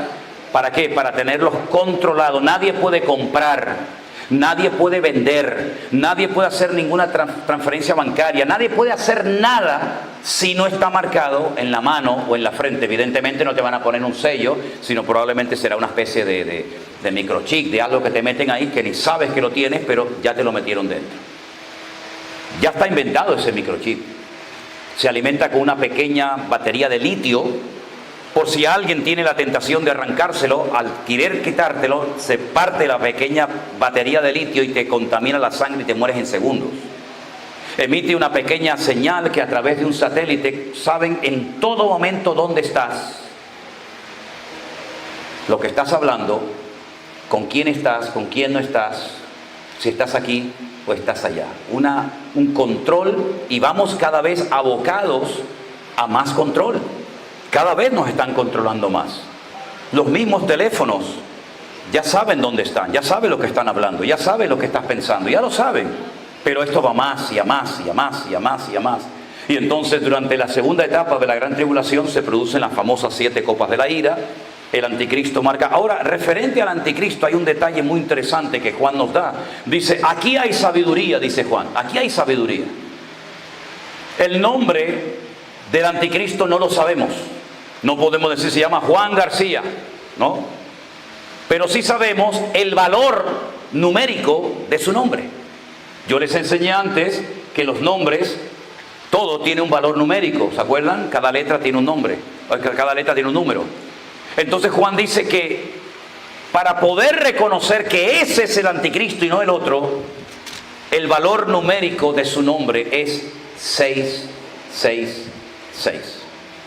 Es un político, no es un futbolista, no es un torero, no es un pintor, es un político. Y cuando veamos en escena a un político y tengan ustedes la sospecha, ¿no? De, uy, ¿podrá ser este? Ok. Claro, tienen que tener la tabla de los valores numéricos y decir, este no es. ¿Se acuerdan ustedes cuando Gorbachev, que murió recientemente, apareció en escena y comenzó a hacer cambios tan significativos y trajo en teoría la democracia a Rusia? Todo el mundo decía, este es el anticristo, mira lo que tiene en la frente. Y el pobrecito tenía un lunar el pobre. Y se murió Gorbachev y no. Después dijeron que él era el príncipe de España, porque es muy guapo, muy atractivo, muy alto, no sé qué. Va a ser el príncipe, ese no manda ni en su casa, va a mandar, no manda ni en la casa, que la mujer es la que lleva los calzones y va a ser el anticristo. ¿Tú me entiendes? Entonces, se ha ido especulando, pero la Biblia nos da datos. Por ejemplo, un dato, su nombre suma 666. Otro dato, interprételo como quiera, del amor de las mujeres no hará caso. Ay, amigo, pierde aceite el caballero. Bueno, está de moda. Del amor de las mujeres no hará caso. Puede ser que a lo mejor le vaya al bando contrario o que se quede soltero. Tiene una doble interpretación, ¿sí o no? Dejará de honrar al Dios de sus padres y se hará del Dios de las fortalezas. Y es la primera vez en la Biblia, en arameo, en el libro de Daniel, que aparece el nombre Alama Ozin, que es el Dios de la guerra. Entonces hay una serie de cambios. Dice, intentará cambiar la ley y los tiempos. Va a querer cambiar los tiempos, va a querer cambiarlo todo. Pero su eslogan publicitario será, vengo a ofrecerles paz y seguridad. Las dos grandes mentiras. Porque el diablo nunca puede ofrecerte ni paz ni seguridad. Pero él viene a ofrecer paz y seguridad, lo cual significa que en el momento en el que este caballero aparezca, no hay ni paz ni seguridad en el mundo. Y cada vez vivimos con más inseguridad, ¿sí o no? Cada vez en el mundo se vive más asustado, no mires para allá, cuidado con este. Y vendrá un momento en el que la gente tendrá pánico hasta de las hojas de los árboles que se caigan, hasta del estruendo de las aguas, etcétera, etcétera. Entonces estamos abocados a todo esto, pero antes de decirles cuándo se va a producir todo esto, que también la Biblia lo dice, y ustedes tienen que saberlo, quiero dar lugar, por si alguien tiene alguna pregunta sobre lo que estoy hablando aquí, antes de avanzar un paso más. No sé qué hora es. ¿Tienen ustedes hora por ahí? 10:15. Ah, vale, entonces nos queda un poquito de tiempo. ¿Alguien tiene alguna pregunta? Pero tendrían que acercarse al micrófono, por si son tan amables, hermanos. Dígame, acérquese al micro. No hace falta que lo saquen de ahí. Pastor, mi pregunta es con respecto a la sana interpretación del tema de la escatología, ¿no? Según el libro de Génesis, la edad del patriarca Enoc, que fueron 365 años, representa estos 3 tiempos y medio de lo que habla el profeta Daniel en las 70 semanas. O más directamente sería, representa la edad del patriarca Enoc, los 365 años de la venida de Cristo o el rapto de la iglesia. Yo en ningún momento he hablado del patriarca Enoc. No. El patriarca Enoc en este cuento no pinta nada. Esas son cosas que se han puesto en libros, que si el patriarca vivió tanto, si el diluvio duró no sé qué, y si Noé estuvo no sé cuánto tiempo en el arca, eso quiere decir que... Es decir, la información fidedigna, exacta, clara y directa para entender temas escatológicos está fundamentalmente escrito por Pablo, por Pedro y por Juan en el Nuevo Testamento. El caballero Enoc, con todo mi respeto, no pinta absolutamente nada en todo esto que tiene que ver con la gran tribulación y con los últimos tiempos. Yo lo he leído y sé todo eso que especulan, pero no tiene nada que ver, nada que ver. Es más, al único personaje del Antiguo Testamento al cual se hace referencia cuando se habla de estos tiempos, ¿saben quién fue? Noé. Noé, sí. Como en los días de Noé, así será la venida del Hijo del Hombre. El único personaje del Antiguo Testamento, perdón, y también se menciona a una mujer. Sí. ¿A quién? ¿A quién? A la mujer de Lot. Acordaos de la mujer de Lot, salvo la mujer de Lot, que no sabemos cómo se llamaba y tampoco hace falta. Y el otro que le dije ahora, Noé. No hay ninguna referencia ni a Enoc ni a nadie para poder interpretar adecuadamente este tema. Perdón, y el tiempo de 1 año también que dura el diluvio con Noé, tampoco representa ningún símbolo con respecto a... Bueno, si queremos sacar símbolos, la Biblia tiene diferentes, digamos, interpretaciones. Lo que pasó en Noé fue literal, no es simbólico. Entonces yo no puedo tener 2 varas de medir. Yo no puedo decir, bueno, esta parte de la historia es literal, pero esta parte es simbólica. No puedo trabajar con pulgadas y con centímetros al mismo tiempo. Por consiguiente, si lo de Noé fue literal, ¿por qué le queremos dar una interpretación simbólica? Es simplemente un tipo, la palabra tipo es una figura literaria que anticipa algo del futuro. Pero realmente el mensaje de Noé, ¿cuál fue? Bueno, un hombre que se preparó, que pasó por el diluvio, pero Dios lo protegió sobrenaturalmente durante el tiempo del diluvio. Y cuando salió vio un cielo y una tierra nueva, que es lo que le va a suceder a la iglesia, que siempre ha sido y será protegida sobrenaturalmente por la mano del Señor. Pero ir más allá de lo que puede representar o tipificar esta historia bíblica es querer rizar el rizo. ¿Me explico, hermano? Sí. Ok, Dios le bendiga, mi hermano. Gracias por su pregunta. Tiene que ir al micrófono, hermana. ¿Perdón? No, es que usted habla durito, pero los que están en casa no le van a oír. Entonces, porque lo estamos grabando, ¿sí? Es que por amor a los hermanos que están en casa, porque muchas veces dice, pastor, pero es que no hemos oído nada. Bueno, para eso pusimos eso. Dígame, hermana, abre el micro ahí. Dios le bendiga. Bueno, no sé, pastor, lo que usted nos acaba de explicar sobre varios datos para identificar más o menos cuál puede ser el anticristo. Usted nos dice que es una persona que intentará cambiar la ley. Pues como todo lo establecido por Dios, vemos que ya el Papa Francisco, la Biblia, lo que sabemos es que ya la va a modificar según, pues no. Y es una persona, hablando políticamente, súper poderosa, nos lo acaba de explicar. Entonces, pues le da uno como una somera idea que puede ser el personaje. El anticristo no puede ser nunca un papa, porque el papa no se dedica fundamentalmente a cuestiones políticas, aunque también ejerce cuestiones políticas, pero el anticristo es 100% político y al final se volverá contra todo lo que es objeto de culto. El papa o el papado, en todo caso, podría representar la línea del falso profeta, pero no la parte política que la lleva el anticristo, ¿sí? Ahora, a lo largo de la historia, no solamente este papa. Por ejemplo, ¿por qué la Biblia de los católicos tiene más libros que la nuestra? ¿No se han preguntado nunca eso? Porque la gente nos dice, claro, es que ustedes le quitaron libros de la Biblia y por eso... No, es al revés, caballero. En el Concilio de Trento, en el siglo XVI, el Papa de turno le metió 7 libros a la Biblia. No es que nosotros le quitamos, es que ustedes le metieron 7 libros que no tienen nada que ver con lo que es la revelación profética. Tobías fue una mujer judía que es una heroína que se acostó con el enemigo y le cortó la cabeza.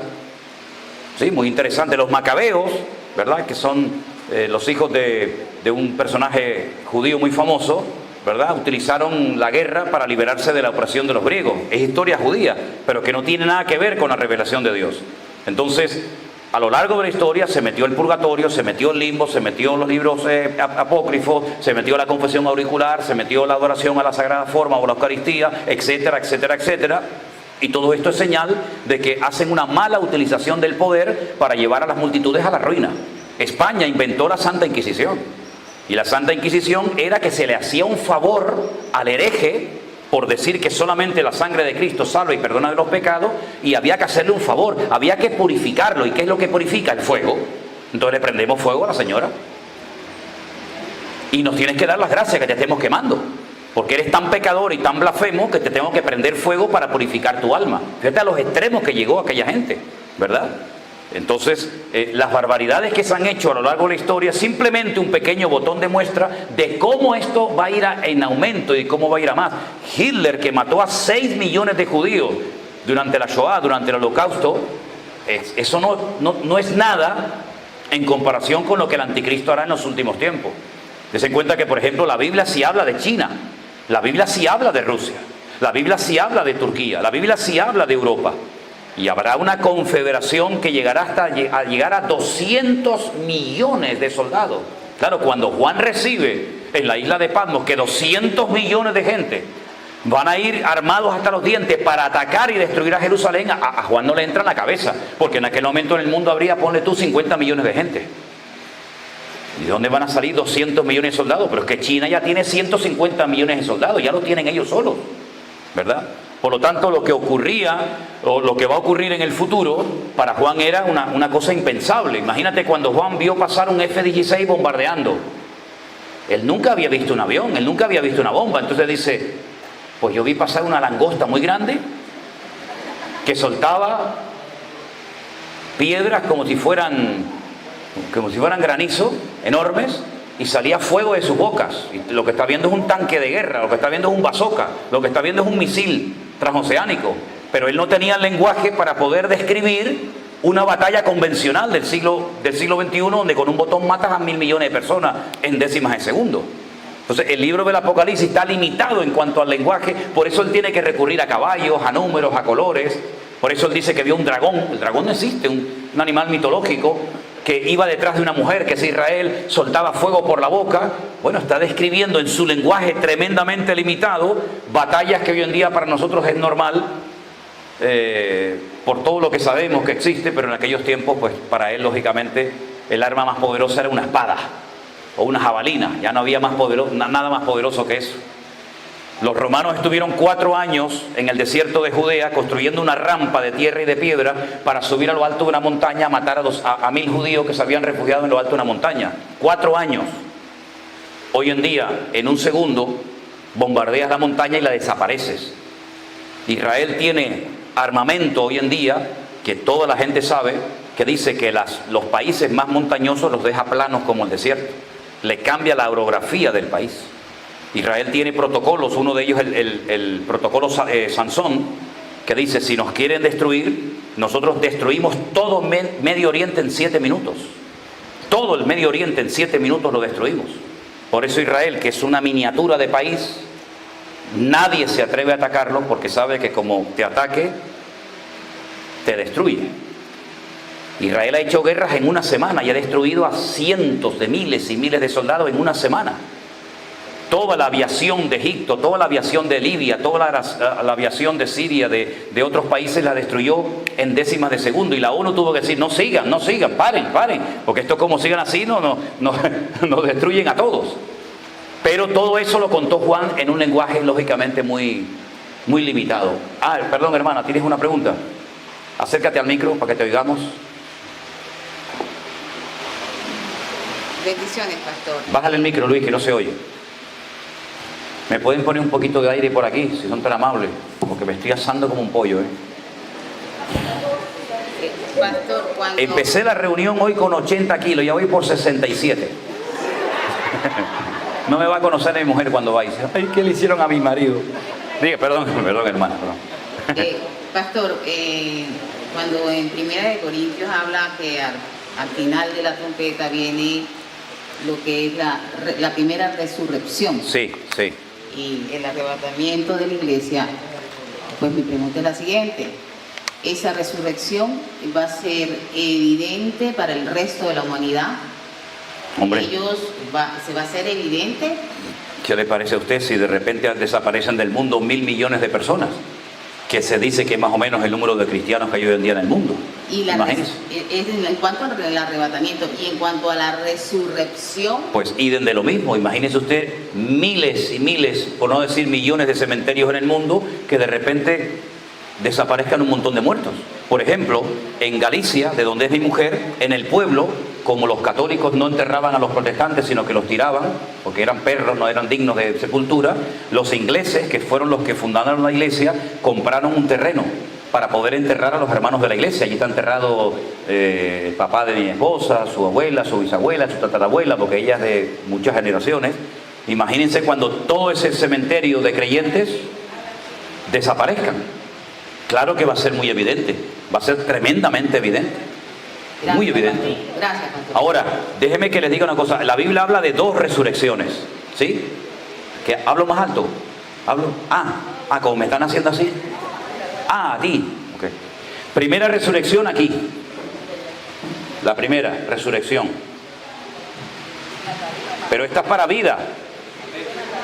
La segunda resurrección aquí.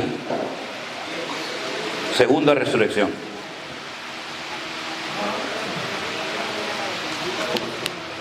Esta es para vida, esta es para muerte.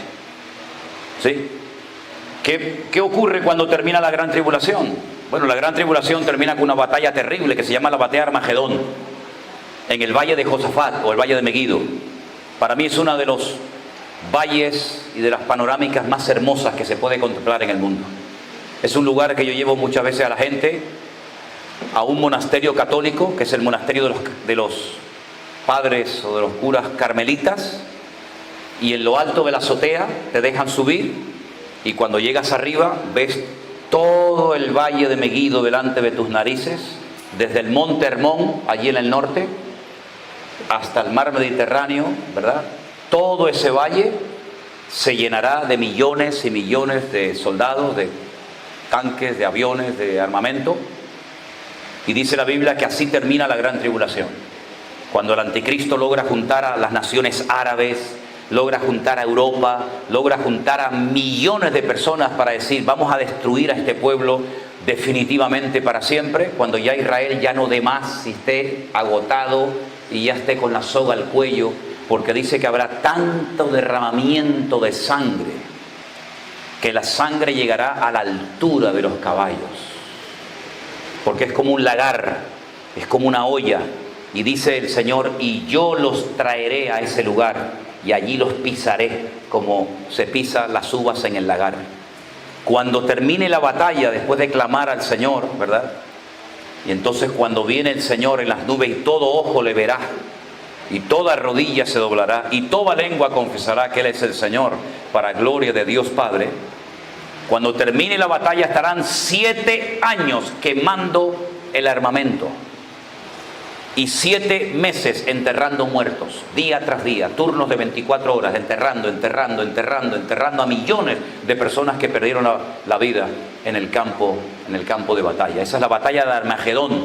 Ese es un valle. Cuando yo voy allí con la gente, allí hay, hermanos, historias bíblicas extraordinarias. Allí enfrente, donde estás tú, Simón, allí está el monte Gilboa, donde murió Saúl y Jonatán. Allí está el monte Tabor, donde el Señor Jesucristo fue transfigurado. y lo vieron sus discípulos, Pedro, Jacobo y Juan, ¿verdad? Allí está el monte Hermón, allí está el valle donde Barak y Sísera pelearon, allí está, y tanta historia en aquel lugar extraordinaria. Napoleón visitó ese valle, y Napoleón, cuando vio ese valle que entró por Jope, por Jaffa, él dijo: este es un valle perfecto para llevar a cabo una gran batalla. Y allí se va a llevar a cabo esa gran batalla. Termina la gran tribulación con una batalla terrible, viene el Señor Jesucristo y entonces comenzaría el milenio, donde Cristo va a gobernar a las naciones desde la ciudad de Jerusalén. Lean Zacarías capítulo 14. Y todas las naciones que hubieren sido salvas tendrán que subir todos los años a Jerusalén a adorar al Rey y a celebrar con él la fiesta de los tabernáculos, más o menos por el mes de octubre. Y la nación, los líderes del mundo que no quieran subir, ese año Dios no manda la lluvia sobre sus países. ¿Qué les parece? 1000 años reinaremos juntamente con Cristo. Durante ese tiempo Satanás está atado, no está destruido, está atado. Al final del milenio ya habrá aprendido la lección, ¿no? Ya el anticristo le falló, perdió la batalla, ya después de 1000 años ya el diablo estará más que arrepentido, ¿no? No, Señor. Sigue R que R con lo mismo, quiere volver otra vez a levantarse contra el pueblo de Dios, y es cuando el Señor dice: hasta aquí llegaste, amigo, se acabó. Porque el infierno fue creado por el Señor no para el hombre, sino fue creado para Satanás y sus demonios. Lo que pasa es que hay algunos que se quieren ir con Satanás y los demonios al infierno, ¿verdad? Porque la nueva Jerusalén de Apocalipsis 21 y 22, que tiene 12 puertas que son perlas y 12 cimientos de diferentes materiales o joyas, ¿verdad? Esa ciudad ya fue construida desde el principio de los tiempos. ¿Sabían eso, hermanos? La ciudad nueva de Jerusalén ya fue construida antes del jardín del Edén, ya estaba construido todo. Y dice la Biblia que cuando Abraham salió de Babilonia, dice que él en el fondo lo que buscaba era la ciudad cuyo arquitecto y fundador es Dios. Y uno dice: pero ¿y cuál es la ciudad cuyo arquitecto y constructor es Dios? No hay ninguna ciudad hoy en día en el mundo que la haya construido Dios. Solamente hay una ciudad que Dios ha construido y se llama la Nueva Jerusalén. Y dice que Abraham la vio. Lean el libro de Hebreos. Dice, la vio y le dijo: uy, qué bonita eres. Y la saludó y la vio de lejos. Y en ese lugar donde la vio fue donde siglos más tarde los judíos dijeron: bueno, construyamos algo lo más parecido a esa ciudad que nuestro patriarca Abraham vio, y construyeron una casa y la forraron de oro y la llamaron el Bet Hamikdash, que es la casa santa donde Dios va a vivir, como un prototipo, ¿verdad?, en miniatura de lo que Abraham vio de la Nueva Jerusalén, ¿verdad? Así que, hermanos queridos, cuando termina la gran tribulación, empieza el milenio, termina el milenio, y es recientemente entonces cuando desciende la Nueva Jerusalén, Apocalipsis 21 y 22, y ahí estaremos por la eternidad en la presencia del Señor, ¿sí? Así es que cuando ustedes comiencen a hablar de anticristo, de falso profeta, de esto y de aquello, tienen que tener este esquema en la cabeza para que sepan en qué parte de la historia nos encontramos. Ahora, antes de que demos por finalizada, por así decirlo, la clase y hagan cualquier pregunta, ¿cuándo va a arrancar todo esto, hermano? ¿Cuándo va a empezar? Porque todo esto está muy bonito, todo esto está muy interesante, pero ¿hay alguna clave, hay algún dato, alguna información para decir, va a empezar cuando pase esto? Yo creo que sí lo hay. Si quieren, cuando venga el año que viene a Colombia, se lo puedo decir. Como los culebrones que ustedes nos mandan a España, dice, continuará. ¿Se casó o no se casó? Continuará. La reconstrucción del templo es inminente. En Jerusalén hay un museo extraordinario que yo siempre llevo a la gente a verlo, que se llama el Museo del Templo. Y allí está todo lo que se va a utilizar en el templo, salvo el Arca de la Alianza, que está escondida. Hay una réplica, pero todo está preparado para la reconstrucción del templo. Los instrumentos musicales, la menorá, que es el candelabro de 7 brazos, que es así de alto, es enorme. Tengo por ahí fotografías de oro, todo de oro de arriba abajo, 1500 kilos de oro, imagínense lo que vale eso, ¿verdad? El altar, las ropas, hay unos instrumentos hermosos, unas trompetas enormes de plata. Todo está preparado. Las piedras del templo son piedras ya cortadas, numeradas, porque en la construcción del templo no se podía ni se podrá hacer ruidos de martillos, de golpes, ¿no? Sino que hay que trabajar en silencio y se lleva todo preparado. Entonces las piedras que no se han podido utilizar para nada se llaman piedras kosher, piedras santas, y están enterradas, están metidas debajo del Mar Muerto. Allí están sepultadas, para que cuando llegue el momento se las saque, se las lleva a Jerusalén. Aquí va la piedra número 1, aquí va la 2, aquí va la 3, y de ahí viene aquello que dijeron, la piedra que desecharon los edificadores vino a ser la cabeza del ángulo, ¿verdad? Porque dijeron, esta piedra no encaja, y era la que cerraba la edificación, y al final esa piedra tipifica a Cristo, que dice, no sirve para nada, y al final dice, uy, ven para acá que tú eres el Señor, ¿no? Entonces todo está preparado. Incluso lo que más me ha llamado la atención, o una de las cosas que más me ha llamado la atención, es un arpa de madera de 22 cuerdas. El alfabeto hebreo tiene 22 letras. Aleph, Bet, Gimel, Daleth, Hei, Vav, Zayin, 22 letras. Entonces, si usted toca la cuerda 4, la 8, la 9 y la 10, usted está tocando la palabra aleluya. Si usted toca la cuerda 20, 18, 19 y 14, usted está diciendo bendito sea el Señor. Entonces cuando tú oyes el sonido, tú sabes que está diciendo bendito sea el Señor para siempre su misericordia. No te lo está diciendo, te lo está dando el sonido, ¿verdad? Para que tú reconozcas que ese sonido es una palabra que glorifica al Señor. Es cuando los que estuvimos en el ejército sabíamos que las órdenes y muchas cosas se anuncian con un toque de trompeta. Cuando llegas al ejército no entiendes nada, te suena todo igual. Pero llega un momento que el oído lo tienes tan afinado que sabes que ahora es el momento de oración. Y ahora es el momento de dormir. Y ahora es el momento de levantarte. Y ahora es el momento de ir a la guerra. Y ahora es el momento de ir y coger la metralleta y prepararla y montarla y irte al campo de batalla. Si todo sea con trompetas, ¿verdad?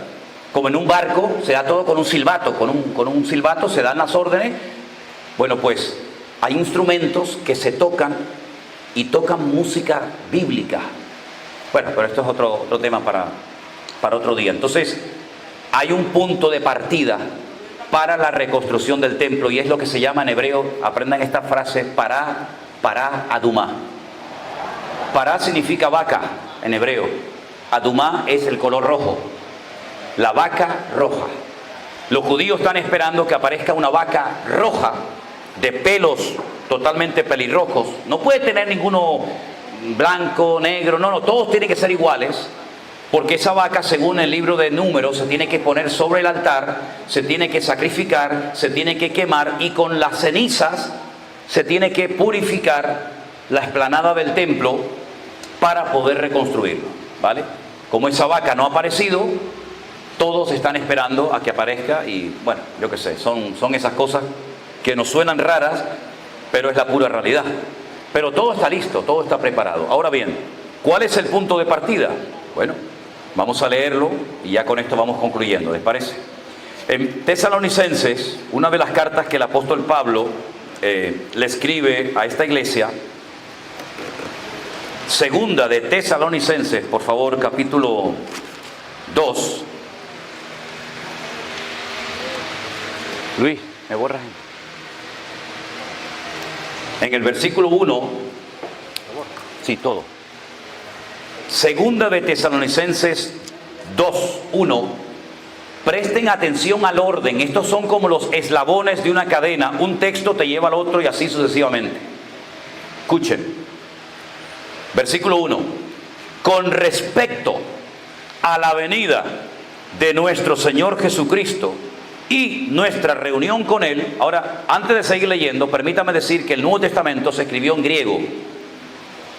Y en griego, tanto como en el hebreo, hay palabras específicas para no confundir una cosa con otra. En griego hay dos palabras para referirse a venida. Una es la palabra parausía y otra es la palabra epifanía. La palabra epifanía hace referencia a la primera venida del Mesías, que ya se produjo. Los católicos celebran la Epifanía. ¿No se acuerdan ustedes? No se acuerdan, bueno, no se pierde nada. Y la segunda palabra es la palabra parausía. Es decir, que podíamos leer perfectamente el texto 1 de la siguiente manera: con respecto a la segunda venida de nuestro Señor Jesucristo y nuestra reunión con Él, ¿se dan cuenta? Está hablando de la segunda venida, no de la primera. Os rogamos, hermanos, que no os dejéis mover fácilmente de vuestro modo de pensar, ni os conturbéis, ni por espíritu, ni por palabra, ni por carta, como si fuera nuestra, en el sentido de que el día del Señor está cerca. Si esto lo dijo hace 2000 años, imagínense ahora. Nadie os engañe en ninguna manera. Ojo con esto. Cuidado, porque es una de las cosas que el diablo quiere que la iglesia no entienda, que la gente ignore. No vendrá, ¿quién? ¿De qué está hablando Pablo? De la venida del Señor, ¿sí o no? Bueno, pues no va a venir. Aquí está más claro que el agua. El Señor tiene que venir, pero no va a venir hasta que venga la apostasía y se manifieste el hombre de pecado, el hijo de perdición. Entonces, ¿qué es la apostasía y quién es el hijo de pecado o el hijo de perdición? Porque si no va a venir el Señor hasta que estas dos cosas ocurran, yo necesito saber de qué se trata este tema. La apostasía es la anarquía, el desorden, la pérdida de valores. Todo vale. Ahora lo malo es bueno, lo bueno es malo, lo blanco es negro, los dulces salados. Ya estamos viviendo en esos tiempos, ¿sí o no? Uno sale por las calles y uno mira por atrás a unas parejas y dice, ¿esto qué cosa es? Y cuando se dan la vuelta dice, upa, aquí necesito discernimiento de espíritu, amigo. Porque ¿esto qué cosa es? Entonces vienen los niños del colegio y le dicen a su papá, mamá, yo tengo un íntimo amigo en el colegio que tiene 2 mamás. No, hijo, no diga usted tontería. ¿Cómo va a tener 2 mamás? Que sí, mamá, que mi íntimo amigo tiene 2 mamás.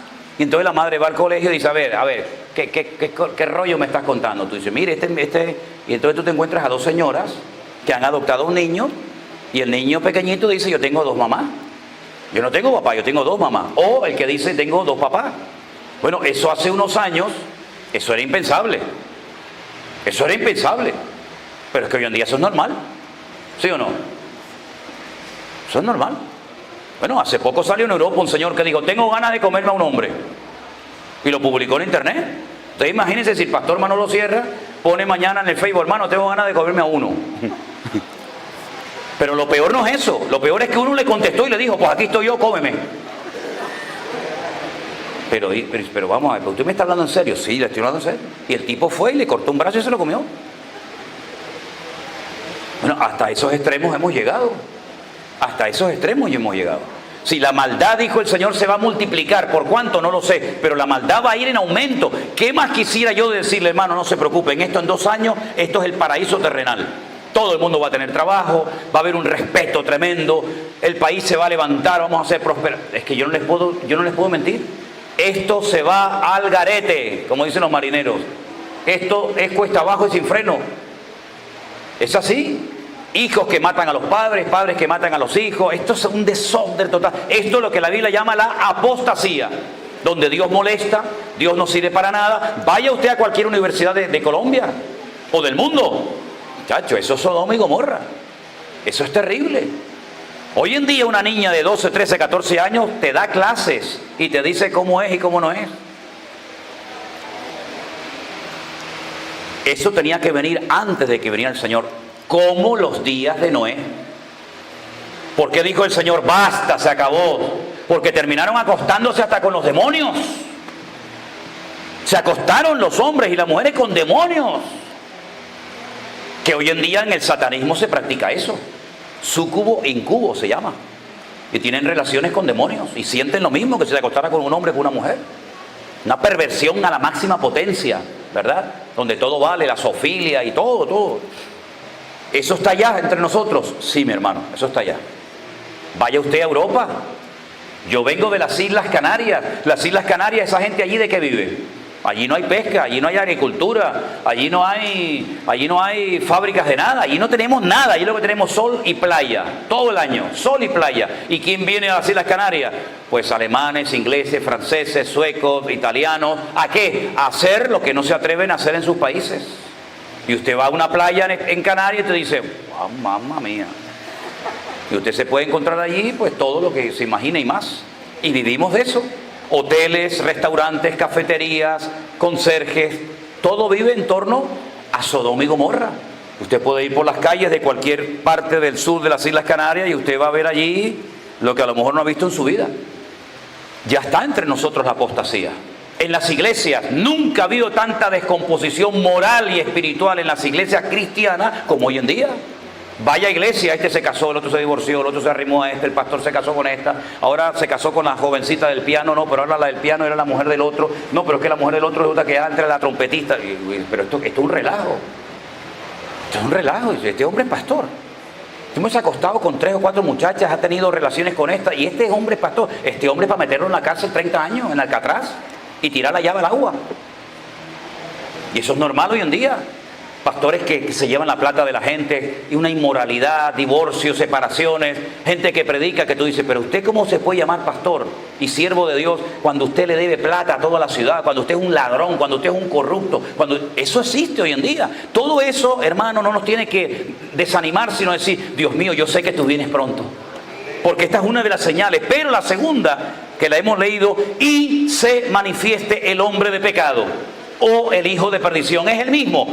Son los nombres que Pablo le da al anticristo, lo llama hijo de pecado o hijo de perdición, el cual, escuche bien, se opone y se levanta contra todo lo que se llama Dios o es objeto de culto, tanto que se sienta ¿dónde? En el templo de Dios. Y en aquellos tiempos, ¿cuál era el templo de Dios? El templo de Jerusalén. Se sienta en el templo de Dios. Entonces, si hoy en día, pastor, no hay templo, sino que están los moros allá arriba, están los musulmanes con sus mezquitas, y dice aquí que este hombre, el hombre de pecado, el hijo de perdición, el anticristo, se va a sentar en el templo de Dios haciéndose pasar por Dios, entonces quiere decir que el templo va a ser reconstruido, pero no lo ve ahí. Más claro agua, mijo. ¿Cómo se va a sentar en un sitio que no existe? El templo va a ser reconstruido. Dice Pablo, ¿no se acordaban que yo les decía todo esto cuando estaba con ustedes? Entonces él comienza a dar una serie de información que yo quiero que ustedes la lean detenidamente en casa para que usted sepa en qué momento de la historia nos encontramos. Yo creo, y es una opinión ya personal, que este personaje, el anticristo, está vivo y está por ahí y todo se está preparando. Miren, Europa ha tenido las 2 guerras más grandes de la historia de la humanidad. Primera Guerra Mundial, Segunda Guerra Mundial. Los franceses odiaban a los alemanes odiaban a esto, los otros. Hoy en día nos sentamos todos en la misma mesa. Tenemos una misma moneda. Yo me acuerdo cuando viajaba por Europa y usted llegaba a Italia y los italianos tenían unos billetes así, las liras. Usted cambiaba y tenía que llevarse un carro para llevarse todo aquello encima. Cuando ibas a Francia te daban el franco, cuando ibas a Alemania te daban...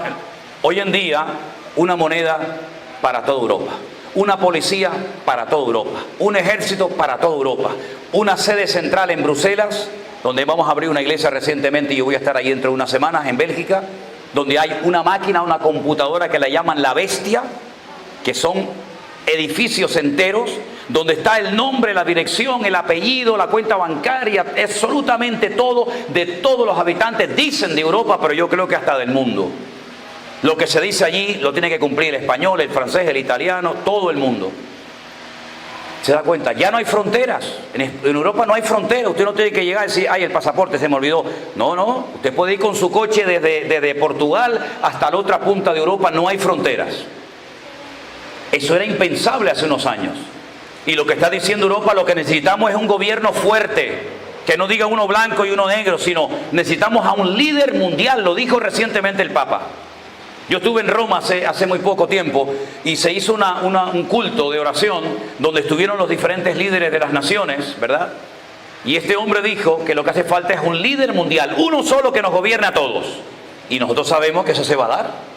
Y ese caballero se llama el anticristo, el hombre de pecado, el hijo de perdición, el cuerno pequeño, como lo llama Daniel, otro nombre que le da, ¿verdad? Y eso está próximo. Hasta que no se manifieste este personaje, el Señor dice, yo no vengo. Por eso le dije antes que hoy el Señor no va a venir, porque todavía esto no ha sucedido. Por eso tenemos que estar alerta, atentos, porque los tiempos se están acortando. ¿A usted no le da la sensación? Quiero preguntar esto en Colombia. Porque esta sensación la tiene toda la gente en Europa. Pero quiero saber si ustedes también sienten lo mismo. ¿A ustedes no les da la sensación, no tienen la sensación de que todo está pasando muy rápido? Oiga, estamos hoy ¿qué día es hoy? Sí, pero ¿qué número? 17 de septiembre. Pero es que yo me acuerdo que el otro día era febrero. Y el otro día era agosto. Y ya dentro de poco vamos a llegar otra vez a fin de año. Y usted dice, pero muchacho, ¿usted se ha mirado la edad que tiene? Si el otro día tú tenías 18 años, muchacho, y tenías granitos en la cara, y hoy ya se te cae la panza por todos lados. Es que la vida pasa volando. Y es que los tiempos se están acortando. Pero ¿sabe lo que han descubierto? Que la Tierra se está acelerando. La Tierra tiene dos movimientos, traslación y rotación. Y ese movimiento sobre su propio eje se está acelerando. No va cada vez más despacito, no, cada vez va más rápido.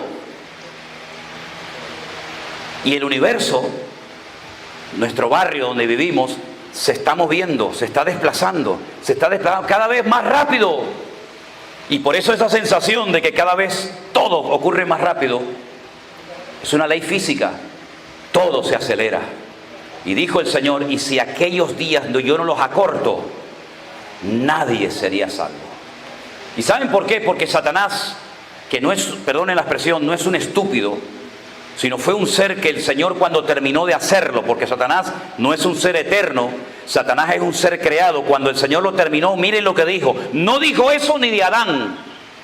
Dijo, el sello de la perfección, acabado de hermosura. Le creó una vestidura de todo tipo de piedras preciosas. Y cuando creó a Adán lo dejó desnudo. ¿Qué le parece? Satanás habla todos los idiomas del mundo, entiende árabe, japonés, chino, holandés, español, todo. Sabe de filosofía, de química, de matemáticas, se sabe la Biblia de memoria. Es el sello de la perfección acabado en sabiduría. ¿Qué le parece? Un ser que el Señor dijo es perfecto, hasta que se halló en ti maldad y el Señor lo echó de su presencia. Él sabe, porque se mueve en el mundo espiritual. Él no está perdiendo el tiempo con la televisión, ni está ahí chateando con una muchacha de Colombia, contándole todas las cosas mientras la mujer la tiene dormida en la cama. Y le dice a la mujer, mi amor, vas a dormir, espérate un momentito. Y está hablando con una que no sabe de nada y le está contando toda la vida, porque dice que la mujer no lo entiende. ¿Tú me entiendes? No me entiende, pero esta la entiende, esta le llama papito, cariño mío, ¿tú me entiendes? Entonces, el diablo no está en esas estupideces. El diablo se mueve en un mundo espiritual y sabe que le queda poco tiempo. Y en ese poco tiempo quiere llevar adelante todos los objetivos que no ha conseguido a lo largo de la historia, ni va a conseguir jamás. Y por eso el Señor tuvo que decir aquella palabra impresionante, que las puertas del Hades o del infierno no prevalecerán contra la iglesia. Porque Satanás te odia, mi hermano. Lo que daría el diablo por decir, tumbé a Manolo Sierra, lo tumbé. Lo que daría el Señor porque el caballero lo que daría el diablo porque se cerrara esta iglesia. Lo que daría el diablo por hacerte caer en pecado y volver a tus vicios antiguos. Él daría lo que fuera, porque para él eres un trofeo de guerra. Pero no le des el gusto, no le des lugar al diablo, sino di, conmigo no vas a poder, porque mayor es el que está en mí que el que viene contra mí. Bendito sea Dios. Aleluya. Gloria a Dios. Y entonces cuando yo leí ese texto, las puertas del Hades no prevalecerán contra la iglesia, yo me pregunté un día en Israel y dije, ¿dónde dijo el Señor esta palabra? Y me dijeron, la dijo en Cesarea de Filipo. Y cogí mi coche y me fui a Cesarea de Filipo y viajé todo el país, lo crucé de punta a punta y llegué una noche al norte de Israel, ya estaba ya cerca de Siria. Y yo decía, Dios mío, ¿dónde está Cesarea de Filipo? Y entonces no encontraba a nadie y me encontré por allí un señor a las tantas de la noche y le dije, Cesarea. Y me dijo, no, Cesarea está en la costa. Digo, no, yo no digo Cesarea la marítima, donde estuvo Pablo preso allí con Pedro predicándole a Cornelio. No, yo no hablo de esa Cesarea, yo hablo de una Cesarea que era Cesarea de Filipo. Y me dijo, no, pero esa ciudad ya no existe. Esa ciudad hoy en día se llama Banias. Digo, con razón yo no la encontraba. Y entonces me fui a Banias y era de noche, oscuro, totalmente oscuro. Y resulta que cuando llego a Banias de noche me encuentro una montaña de roca, así enorme, inmensa, y unas ruinas, como de un edificio, de un templo destruido. y espero unos días, y cuando llego allí me dice, no, esto es un parque nacional, y estas ruinas eran un templo que cuando usted se metía por dentro terminaba en una cueva, y era el templo al dios Pan, pero no al pan de comer, sino al dios del pánico, del terror, de la muerte, y se le adoraba lanzando a esa cueva donde salía fuego de abajo, como muchas cuevas en Canarias tenemos que nos sale fuego, y allí la gente hace las comidas. Pues a ese fuego se le lanzaban jovencitas vírgenes y niños recién nacidos para adorar al dios Pan. Y aquí fue donde vino Cristo y le dijo a sus discípulos, las puertas del infierno no prevalecerán contra la iglesia. Y resulta que tiempo más tarde de haber estado el maestro allí y de ver cómo tiraban animales y personas vivas para adorar a ese Dios, al poco tiempo dejó de salir fuego y comenzó a salir agua. Sí, hermano, agua de la roca. No es nuevo, ya el Señor lo hizo en el Antiguo Testamento. Y resulta que sale tanta agua que se junta al río Jordán, y es uno de los afluentes más importantes del río Jordán, y cesó el fuego, porque allí estaba la muerte, hasta que llegó aquel que dijo, yo soy el camino, la verdad y la vida, y cambió la muerte en vida para su gloria y su honra. Y 2000 años han pasado y la iglesia aún no ha sido arrebatada. Nuestros hermanos han muerto torturados, quemados, crucificados y de muchas formas, pero todos hemos muerto, o todos han muerto, y todos nos mantenemos con la fe y con la confianza de que Cristo va a venir otra vez. Y como dice el Señor en Pedro, Él no retarda su promesa, hermano. No se estén quejando, ¿por qué no viene? ¿Por qué no viene? No, es que Él no retarda su promesa. No se olviden de que para el Señor un día es como 1000 años y 1000 años como un día. Sino que Él lo que está dándole es oportunidad al pecador, a la humanidad, para que se arrepientan y le conozcan y le reciban, porque llegará el momento que será demasiado tarde. Por eso dice la palabra, si oyereis hoy su voz, no endurezcas tu corazón. Y por eso yo quiero pedirle a todos que cierren sus ojos en esta mañana, ahora mismo. Y quiero preguntar, si alguien hay aquí en esta mañana entre nosotros, que usted no le ha entregado su vida a Jesucristo, ahora es el momento, antes de que sea demasiado tarde, mi amigo. Toma asiento. Ahora es el momento de decir, Dios mío, perdóname porque he sido un ignorante. He vivido adorando a dioses muertos de plata, de oro, de madera, que no tienen poder para nada. Pero hoy he entendido que tú moriste en la cruz y resucitaste al tercer día, y estás vivo y estás sentado a la diestra de Dios Padre, y volverás a buscar a tu amada iglesia. Y yo quiero estar preparado, y no quiero quedarme, y no quiero condenarme en las llamas del infierno por la eternidad. Porque si es verdad que el cielo y la vida nueva, la vida eterna existe, también es verdad que hay una condenación eterna. Te guste oírlo o no, me da igual. Pero es la pura realidad. Y yo no puedo mentirte, yo no puedo endulzar tus oídos para que te vayas contenta de aquí y diga, ay, qué bonito mensaje. A mí me da igual si le gustó o no le gustó el mensaje. Yo no he viajado miles de kilómetros para venir aquí a agradar a la gente, ni para que me aplaudan ni me den regalos. Yo he venido aquí para decirte la verdad que a lo mejor nunca nadie se atrevió a decirte, y la verdad es que Cristo viene pronto. Y si no estás preparado, te vas a condenar por la eternidad. Y sería una tragedia haber vivido como un miserable en la tierra y vivir como un pecador en la eternidad, condenado lejos de la presencia del Señor. Hoy tienes la oportunidad de pedirle perdón a Dios. Hoy tienes la oportunidad de decirle, Señor, yo heredé la religión que los españoles trajeron de España. Me la impusieron a la fuerza. Mi padre la creía, mi abuelo la creía, pero tú no eres religión. Dios mandó a su Hijo unigénito al mundo para morir por nosotros. Cristo no era católico, hermano. Cristo no era evangélico. Cristo no era musulmán. Cristo era el Rey de Reyes y Señor de los señores. Y Él ha venido para darte vida y vida en abundancia. Y por eso, si usted en esta mañana no la ha recibido, ahora es el momento. Yo no le invito a que se apunte a una iglesia. Vaya a la iglesia que quiera, como si no quería ninguna. Eso es problema suyo, no mío. Yo no le invito a una religión, cambie la religión. No, que yo soy católico, ahora evangélico. Eso no sirve para nada, hombre. Yo le invito a que usted pueda nacer de nuevo y experimentar el amor de Dios en su corazón. Si en esta mañana hay alguien que no le ha rendido nunca su vida a Jesús, hágala ahora. ¿Usted quiere que oremos por usted? Lo hacemos, no hay problema. Levante su mano si usted le quiere entregar por primera vez su vida al Señor Jesucristo en esta mañana. Y yo voy a orar por usted en este momento. Levante su mano aceptando al Señor si usted no lo ha hecho. Dios te bendiga. Dios le bendiga a usted también. Dios le bendiga, doña. Allí donde están sentados no hace falta ni que vengan al frente. Digan: Señor Jesús, yo te entrego mi corazón, mi alma en esta mañana. Reconozco que soy un pecador, que estoy perdido sin Cristo, pero yo te pido perdón. Ven a mi vida, cámbiame, Señor. Yo te recibo como mi Señor y Salvador personal en esta mañana. Yo quiero ser un hijo de Dios. Yo quiero estar preparado para tu venida, porque sé que tú vienes pronto. Y yo quiero irme contigo, Señor. Yo quiero estar contigo por la eternidad. Y yo pido en el nombre de Jesús que tú limpies mis pecados en este momento.